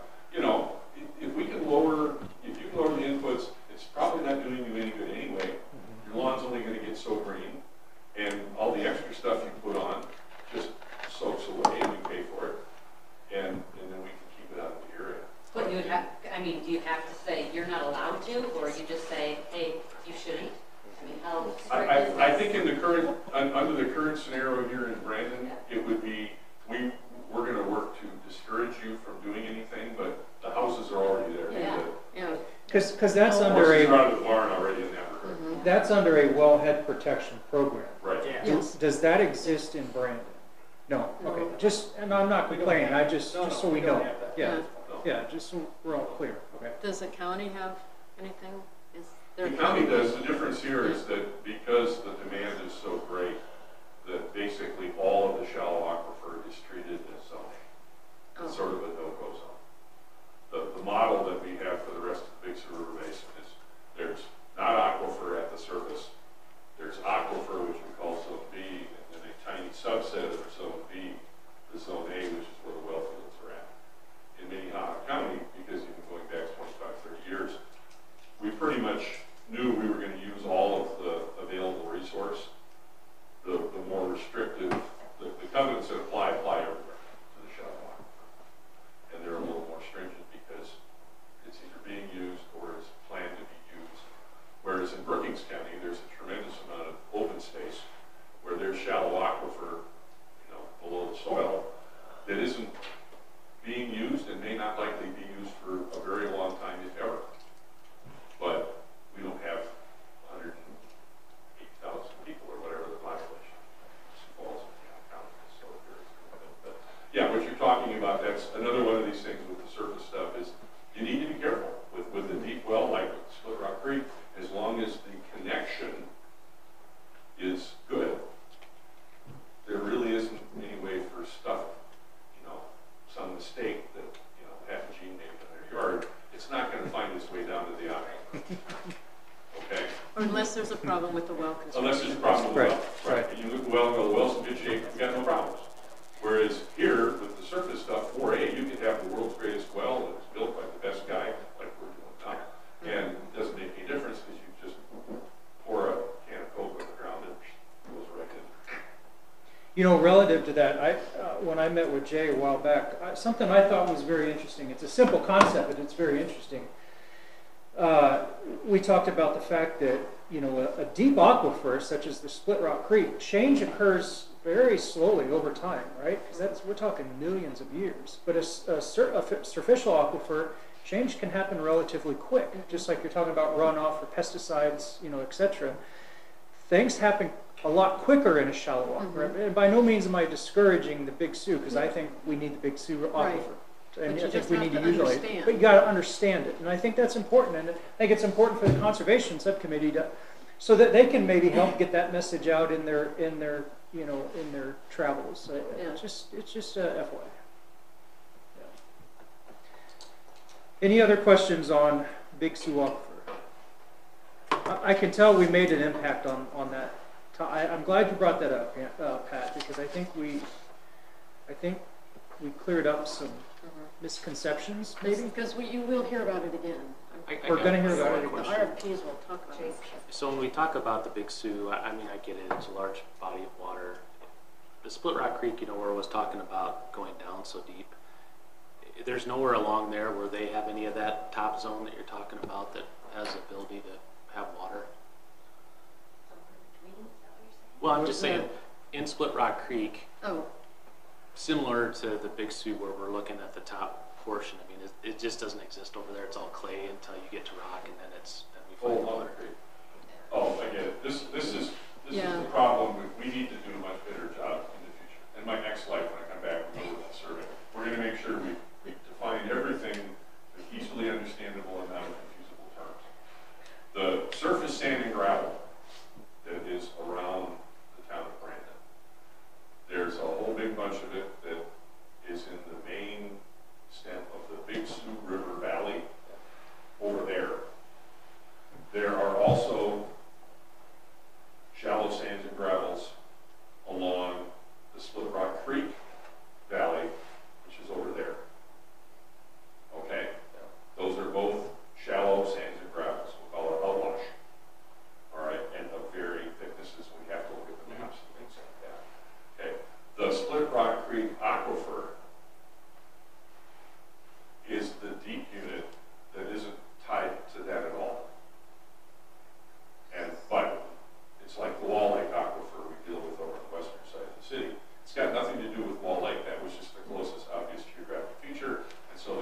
we'll call it the Wall Lake Aquifer. Around here, the units that are collectively defined as the Split Rock Creek Formation are best exposed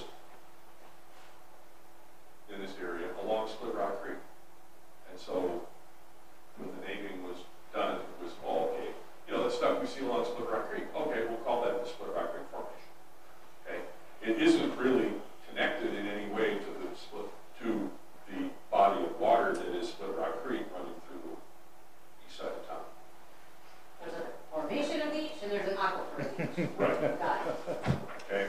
Big Sioux happens to And be they're tied to the different. river. I mean, it's similar to the river and it's in the same place. In the case of Split Rock Creek, much like Wall, and we do this all the time, they don't necessarily go together. And it makes perfect sense to me because I've only been doing it for 35 years. But yeah, I understand the confusion. So yeah, Does that answer your surface question? sands- It does. I'm just getting back to what you were saying about, you know, infiltration that's coming through. And it's like, well, if we could go out there in a similar manner and, and get something that's, you know, a little bit out of town and maybe in an area that isn't, you know, we would have a better area that we're not getting contaminants in.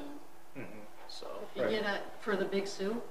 Well, yeah, just, I mean, somewhere, let's say on this map we have Highway 11, let's just go east of it. So we're actually maybe on the other side of Split Rock Creek. Yeah. But we'd be in a shallow well and not So if there's Big Sioux Aquifer over there and maybe you're away from the city, you know, you might be in a cornfield. Yeah, and oh yeah. now you Yeah. have industrial nitrates and pesticides. No, I mean, like you said, it doesn't change. Yeah. We're going to deal with some all the time. Right, Yeah. right. When you're out in the country, you have different things than in a city, in a town. And the bottom line is it's a payoff. To be the devil's advocate, what's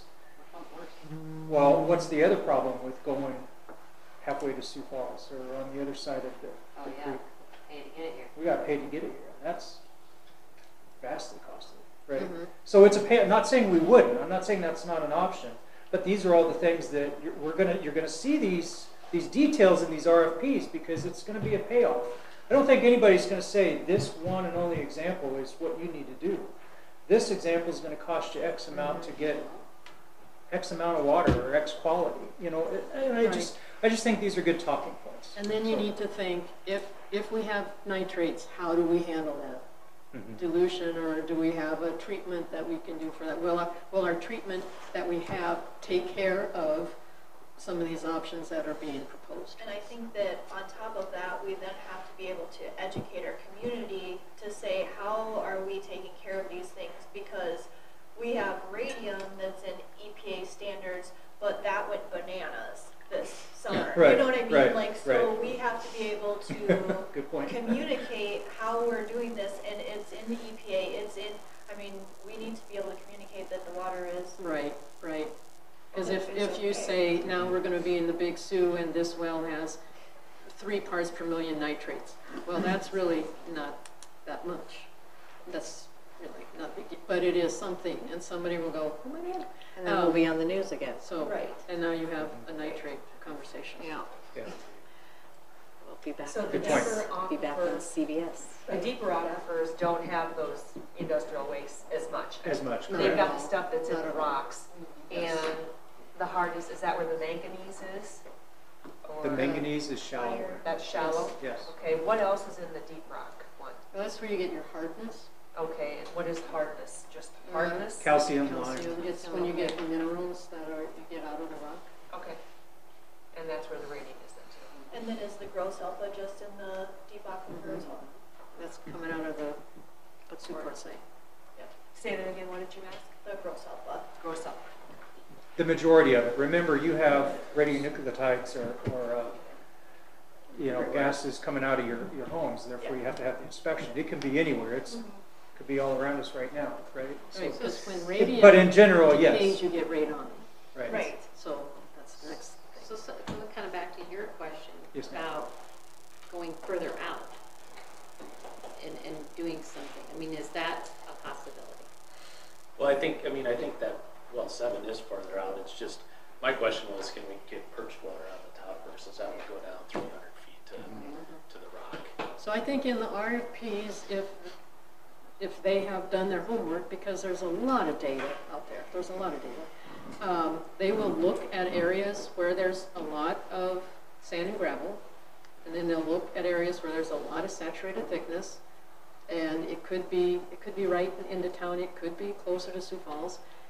You also have to then remember water rights and future water rights, and you have to be careful because, you know, Sioux Falls plans ahead. They love to plan ahead. And so if there's an area where you have a lot of sand and gravel and it's a great saturated thickness, Sioux Falls might have already claimed the water rights on that area. I think that Not to what be you're a looking Debbie for is Downer, but probably not might have. yes, but these are just things that we have to think about, and you will see them again in the RFPs. I'm sure you are. Any other questions? I feel like we've all been getting ready for a big test. See these RFPs. It does feel like we're. Can you understand it? Yes. Well, I feel good about this discussion. I definitely, I know for a fact we've cleared up some confusion that we've all had, and all of these questions have just backed up the intuition that Pat thought this was a good idea or a good topic to discuss. I think it's been great. Does anybody have any further discussion or questions on this? All right. Well, with that, we will move on. Pat, thank you again for bringing that up. Jay, we appreciate your input. Thank you. Jay really wanted to draw a picture. I know. I could tell he was. He looked over and saw my phone number, and I saw him just frown, like, darn it. Yeah. We saw that, Jay. That's all right. Okay, so from there, I have on here RFP review team. So again, to remind you, and I'll let Brian speak to the frequency and duration of what this will consist of, but the engineering firms that are going to respond to the RFP already have. The deadline is passed. We have our submissions. It is now time to narrow them down to 1 or 2 or 3, and then from there interview them and make a decision. So for the team to come to that conclusion, we've decided it'll be Brian, it'll be Raleigh. Since Paulsley would have been Paul on there as well, I'm sure, but since he's leaving us, it'll be Brian, Raleigh, 2 council members, which will consist of myself and Chuck Parsons, and then 1 from this committee. Correct? Okay. So before I go into the folks that want to be nominated for this and we actually vote, I just want Brian to kind of review as far as it's not as much of a time commitment as I thought it would be, because we're going to be able to go over these RFPs at home. But I'll let Brian talk to that, speak to that. Pretty simple process. The committee will review the 5 proposals that we received. 5, AE2S, DGR, Stockwell, Banner, and HR Green. HR Green. Could you say those one more time? Yep. Banner, DGR, Stockwell, AE2S. AE2S. And AE2S. Yep.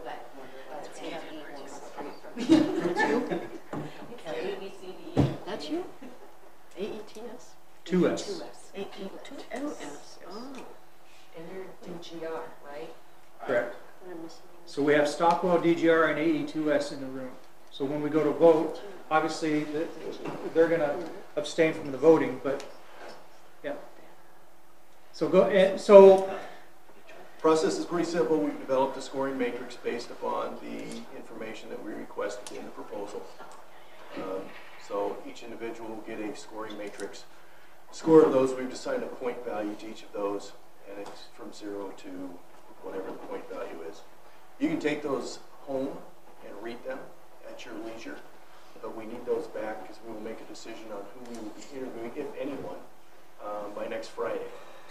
So none of the proposals are extremely thick. Some of them have nice pictures and diagrams. So and you said we're going to go ahead and meet maybe for a half hour to an hour, right? Monday or Tuesday, whatever works out best. This next Monday or Tuesday. We'll need to meet for a half hour or so to go over the scoring matrix and how it works. And then we'll send you home with your homework assignment. Score them, get them back to me.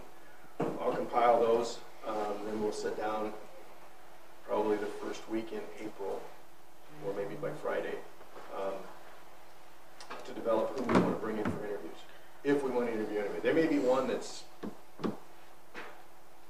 50 points ahead of everybody else. Don't know, because I haven't looked at them yet. Is it anonymous, or do you know who you're reading when you're reading? You'll know.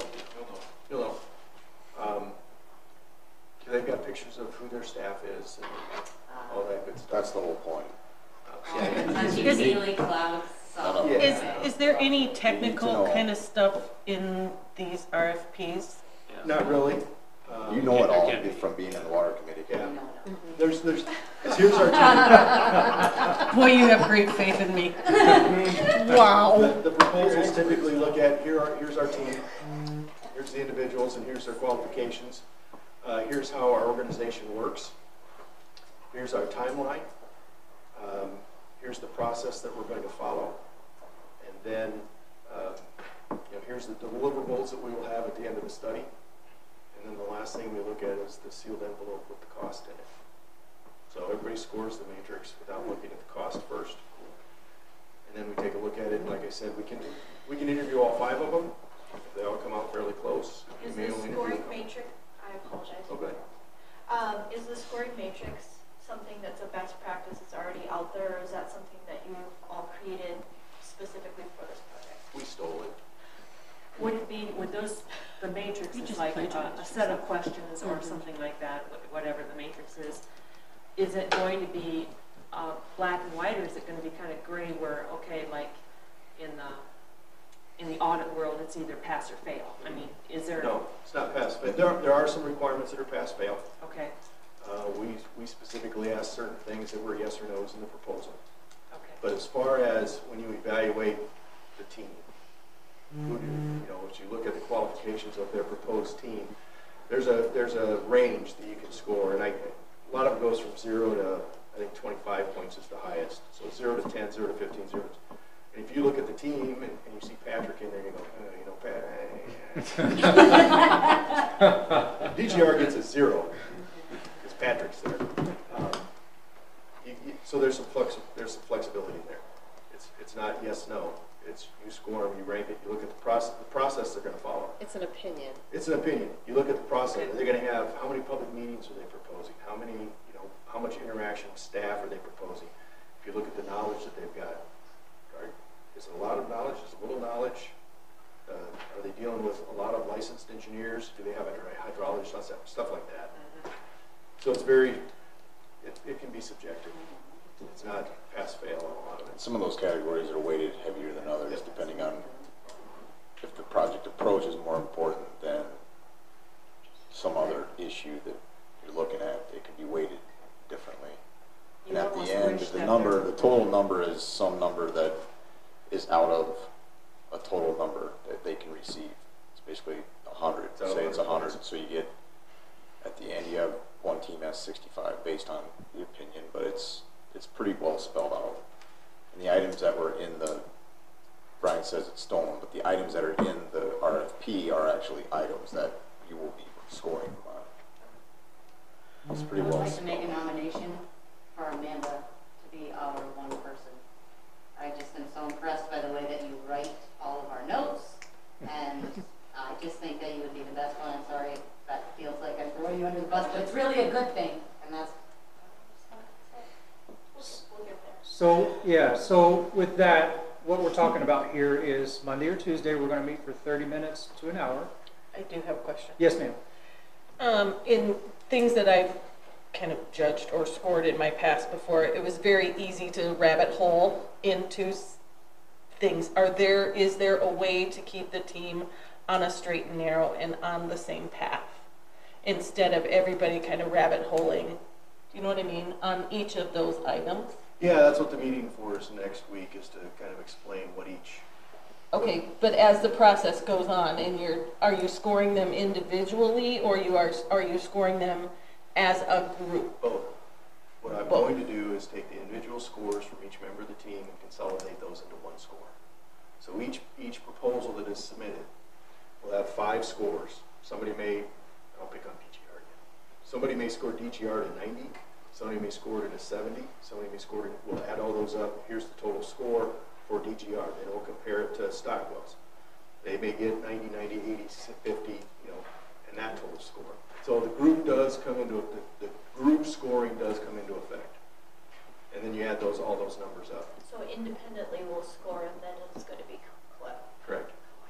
Yeah, I've just, in my past, our independent things were very different because everybody had a different interpretation of each set of rules, but as a group when we came together, it was my job to keep people on the straight and narrow and then come up with a score as we were scoring things.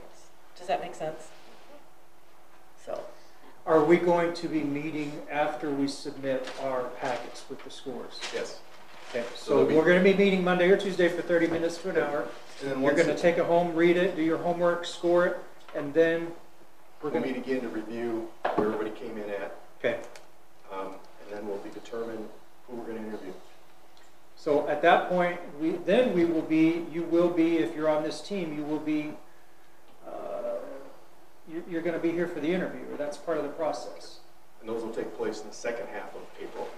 Okay. So we're looking for a recommendation of the council for the May 2nd or May 7th council meeting. So can I give a worst case scenario? Let's say we narrow it down to 3 people. How long, just so people understand time commitment, how long do we, and I know none of us have ever been through this, how long does an interview, or would an interview last for one firm? Depends on how many questions you come up with. Okay. 45 minutes to an hour. Okay. All right. So 3 hours at the most, maybe. Yeah, and we wouldn't have to do 3 hours in a row. We could do 3 hours spread out over 3 separate days, or however many days we've got interviews. Okay. So it's not that you're going to be stuck here. Okay. Interviewers will get to sit in comfortable chairs. So it's not going to be 5 hours straight some night. And so at some point in time, then there needs to be a meeting, I would assume, to determine your standard set of interview questions. So each group is identical. What we can do is what we typically do when we do an interview with employees, whoever's in the, let's consolidate questions. What questions do you want? We'll ship those out to the group. Which ones you want us to ask, which ones don't you want us to ask, or are comfortable with. And then there's always follow-up questions during the interview that come up. So it's nothing unusual. Kim emailed me and had a good point. To understand or to nominate yourself for this, I want you to understand the time commitment. It's not terrible, but at the same time, you're going to be donating some hours. So just understand that. Okay. So with that being said, I had several people email me. I'm just going to say, if you want your name, if you want to be nominated, raise your hand. Can I, one more thing, sorry, before I do that. So this is very technical, and yes, the RFPs are going to be somewhat simplified, but it's technical. I don't know that I see anybody that is on that group, Councilman Brian Reed. I mean, we can all read the information, but the technical merit side of things is what's one of the more important aspects. It's understanding that. And honestly, when we all started this and we went to the RFP process, one of the things that put me most at ease was having Paul Sano being able to understand that technical merit, to have him be there to rely on his experience as an engineer to help us understand what it means. There's, understanding each firm, yes, there's great things there, but there's more to it than just reading the proposals. And I feel like we've lost that piece of it, that technical merit. And He's at Dawn Friday, he can totally do it. There's no reason why I wouldn't be able to. so I just want to make sure that wait, do what? Do be in the RFP committee. Be the water committee rep on the RFP selection process. Yeah, I'm going to work with HDR. They didn't submit. Right. Yeah, we didn't. Oh, true. I just want to make sure that I don't want to lose that Well, he technical was merit. originally going to be, I mean, can't we just have 2 people from the water committee then? Because we lost one person who was going to be on it anyways?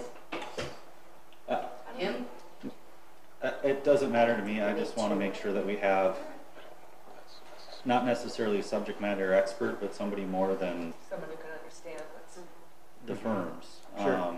You know, and I don't want it to seem like there's any kind of, the last thing I want is bias or headaches or anything like that at all. I mean, I want it to be as fluid as we can, and honestly, I sent an email to Don that said I would be on it, but I think that everyone knows that I've ruffled feathers with Stockwell Engineering, and for that reason I'm out.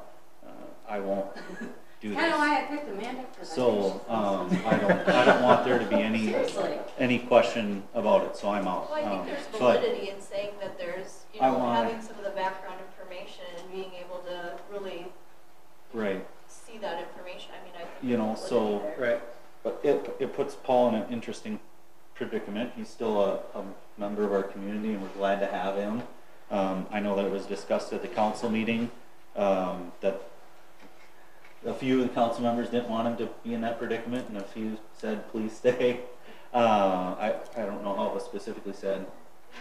Blaine Jones specifically said something about not having Paul continue to work. So to me, it's that subject matter expert to understand the technical parts that aren't in the RFP. That's my fear, is there's more to it than just the pieces of paper. And I'm not qualified to do that. I wouldn't want that. And honestly, because of the approach that I've taken, there's definitely been some ruffled feathers. And like I said, I'm out. So, so I just assumed that he was going to be on that. So I know, right? That's why I thought there was a one more. I mean, I just thought that's how it was all going to play out. So, you know, I would like Paul and then one other person.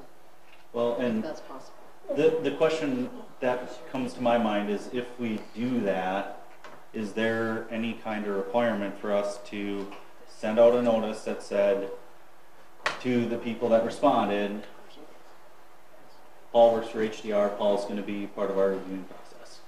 I just don't want any headaches. That's all I'm saying. Didn't submit, so you should be fine, right? But yeah, I mean, there's obviously, we're talking about just from an outside perspective, how people view somebody, regardless of their background or what they've spoken up about, that is going to be on the committee to choose it. I mean, I don't have a problem with it. I know that it would be an unbiased opinion. I'm not going to select anybody other than who would be the most qualified. But that's why I didn't volunteer, was just for that purpose of potentially some, however you want to look at it, a political issue, perception. Mm-hmm. Yeah. My reclamation from the council was that we were all in favor of having Paul continue to serve on this committee. Where Blaine was talking about was having Paul come in and continue to work on the plats and stuff until we appoint another engineer. Right. So I just, yeah, that was simply just to try to, as the council meeting went on, I had just thought that it might be an easier transition instead of just the plat process in general, because that's what we were mainly talking about, was just the plat process. And because I've been doing it with most of the people that are the surveyors, the majority of the plats that are coming in, it's just been a more continuous plat process. We wanted you to move on with your and that's, your own thoughts, but you were that's unanimously asked to stay on this committee from the council. Yeah. Right. So that was something. That was I must have missed that when I was away. Yeah, that's something different. But as far as so would I didn't understand staying on the review team all from the council meeting.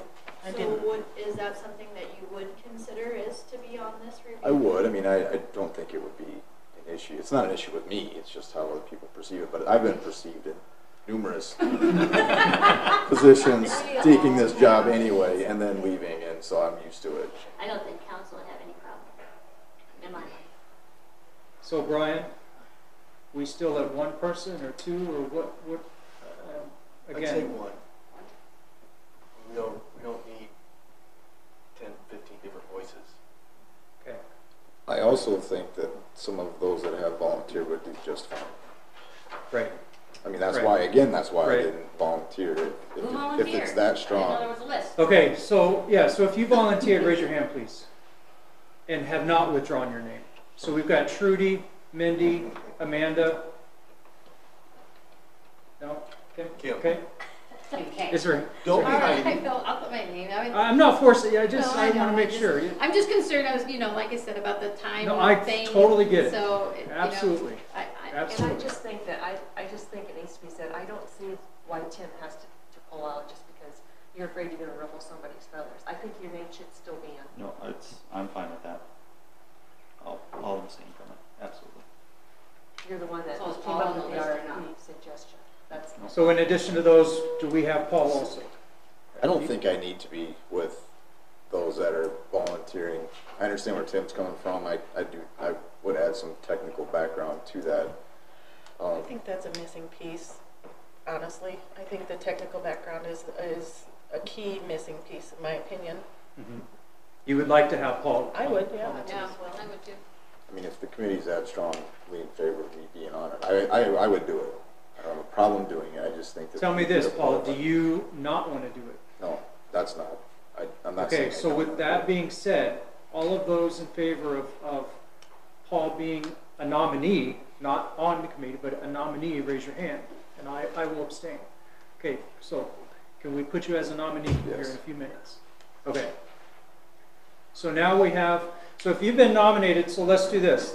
Any more discussion on who and what? How many people are able to actually vote then?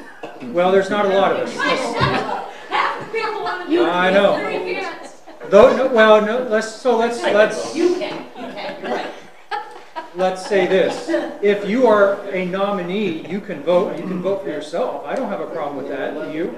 Does anyone? I think they would probably feel silly doing that, or maybe not. Well, I don't have a problem with it. It's gonna be you. You want to vote for someone else? It's gonna be anonymous. Who can you vote for? Right? It's gonna be anonymous. If you want to vote for yourself, vote for yourself. I would encourage you. We're to text You're going. Let me describe the process. In a few minutes, you're going to walk up to the board. If you're a nominee, you're going to write your name on the board. That way, we all know exactly who's nominating themselves. At that point, we're going to take 5 minutes, and you're going to text me your vote. Okay? So then you can Write it on a piece of paper. Can't we just write it on a piece of paper? And then I pass got it in? plenty of paper right here. Okay. I have all those stickies that we had at the beginning of the year. Trying to get rid of. It must be paperless. No, what are you doing? Now, God, I can't rip one of those.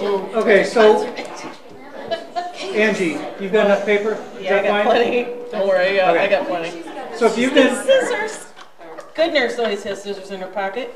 Thank you. Oh my gosh. Do you want to see my other toys that I got? Just fun little toys, that's all. So if you've been nominated, please go write your name on the board up there, so everyone is familiar with who's in the running. You don't want to run into her in a dark alley. You just never know what's going to happen to them. Never mind. He doesn't know. We'll leave it alone. Bobbin makes the story Bobbin even more funny. So you two, you're in, I mean, as far as voting, right? Yeah, but Paul doesn't have to do this part, right? He's already on it, No, voting for the he's- next one, right? No, he's No, he's a nominee. one of Oh, one. okay. You only get one. We're only doing one. I I'll asked explain him that in a if we second. could say Yeah, we just say HDR yes on and it. get 2 brains, and he said that was not allowed, sorry.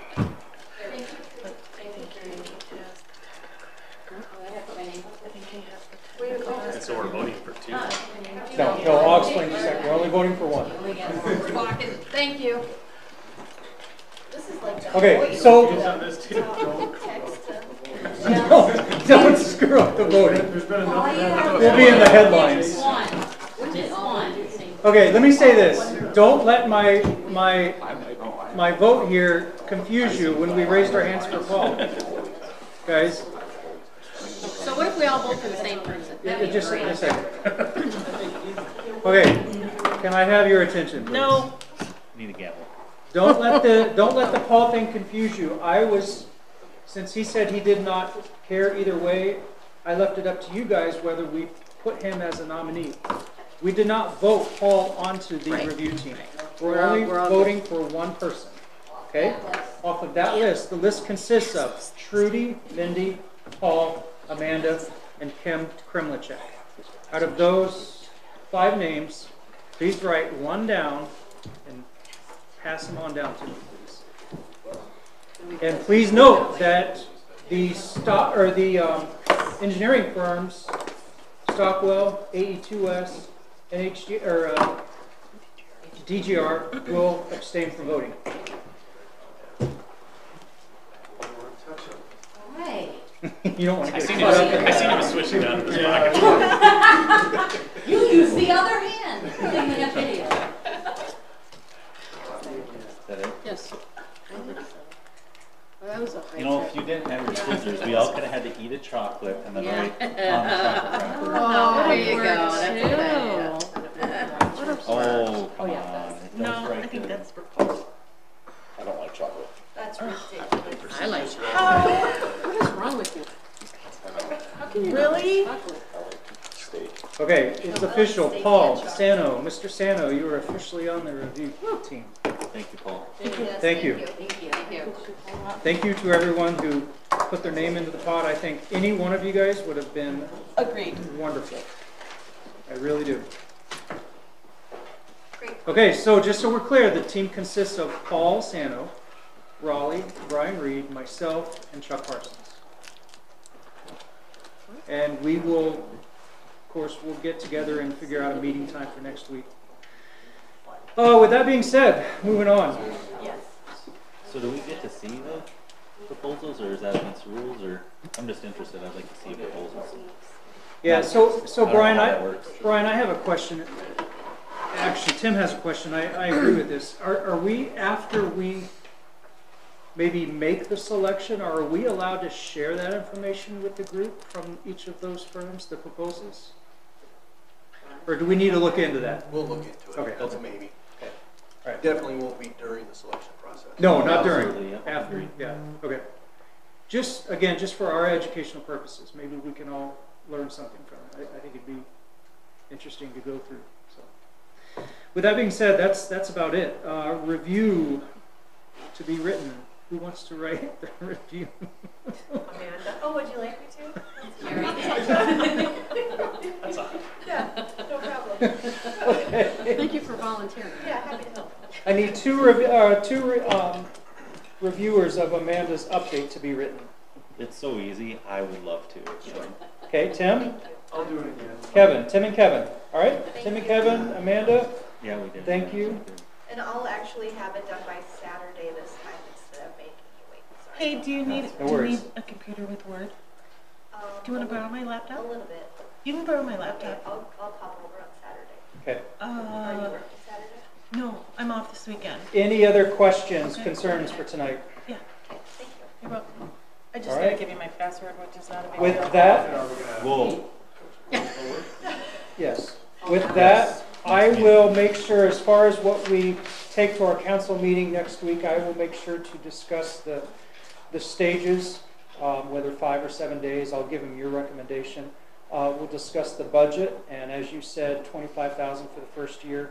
I want you to email those numbers specifically What's to the me, first- what's because the you're first saying year? 17 for the remaining of this year. This year. Right. So email that to me. I will take whatever you send to me to them.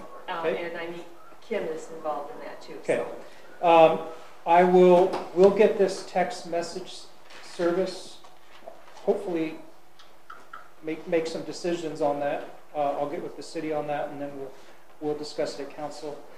And then we'll talk about changing the ordinance, as Raleigh said, changing the ordinance so that the city can enforce stage yellow or stage red rather than That council. just seems the most. Oh, Just a that's, resolution. yeah, that's a no-brainer. Yeah, I agree. I'm sure everyone will agree. Yeah, I don't think we'll have any issues there. As far as our next meeting time goes, or next meeting date, this technically isn't a topic on our schedule, but I guess I do want to hear your thoughts here. Do you feel we need to meet in 2 weeks? Do you feel we need to meet in 4 weeks or 6 weeks? Tell me again the RFP schedule. When are you going to? The end of next week, we'll make a recommendation for who we're going to interview, and then the second half of April, the interviews will take place. The recommendation go to the city council on May 7th. What do you say, May 7th, then what?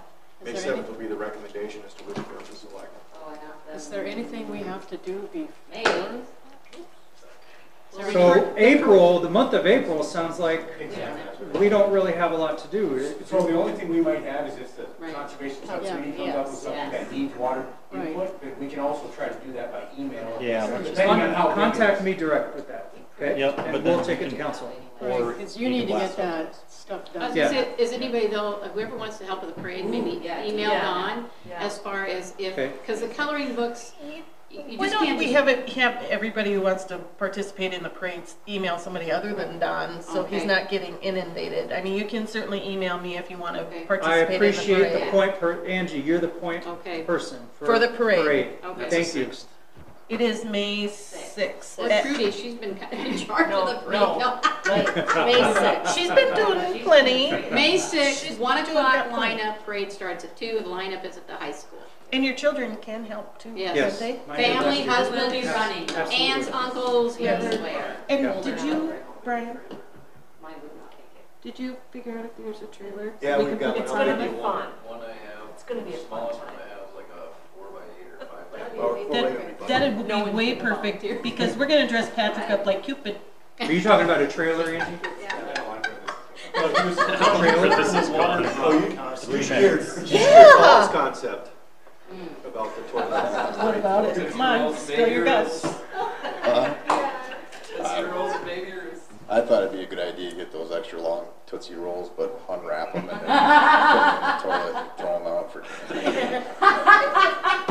Oh, I like this. You're so bad. You're so bad. Well, people remember it, I don't think anybody's ever. Yeah, the Baby Ruth candy bar would only be just a That's certain fantastic. age group. That's It will not be a forgettable event. No, you could actually just, you wouldn't even have to take it out of the wrap, So- literally. you Right. could Do I need to figure out something to Yeah. pull that That'd be trailer? funny. Spill it. Or can we use a city vehicle to pull that trailer? Just go. Does one of you guys have to drive it then? We'll figure something out. If you're If driving, nothing you don't else, you have to can use walk. my truck. We'll have something, I promise you.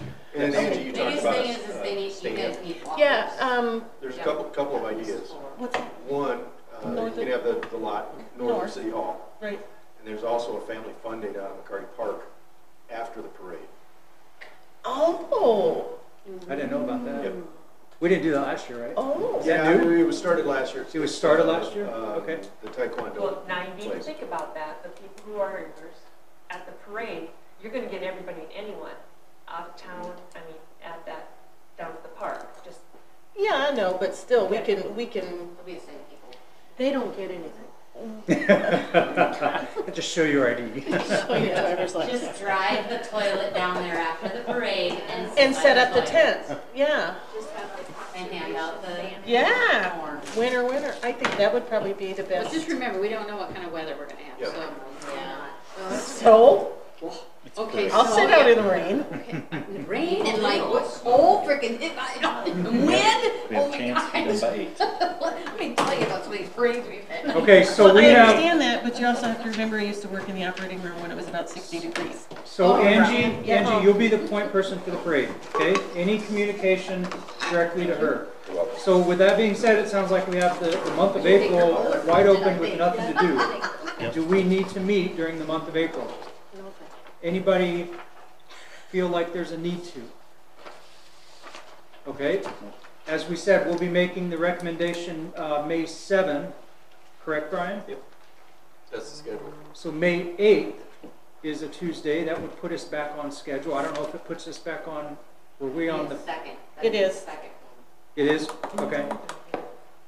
Does that work for everyone if our next meeting is May perfect. 8, No, May We're 1st, off then. May 1st is, a Tuesday?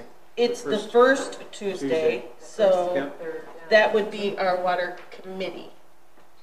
The 8th is water conservation.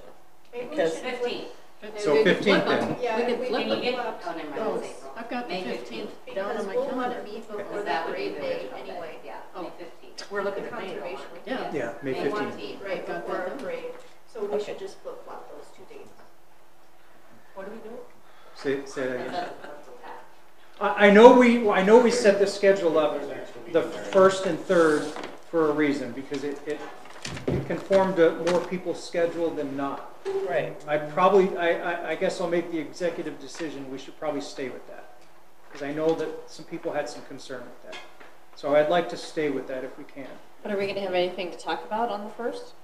No, I don't think we should meet on the May first. 15th. Oh, It'd be the so 15th May if we 15th, did. Okay. Yeah.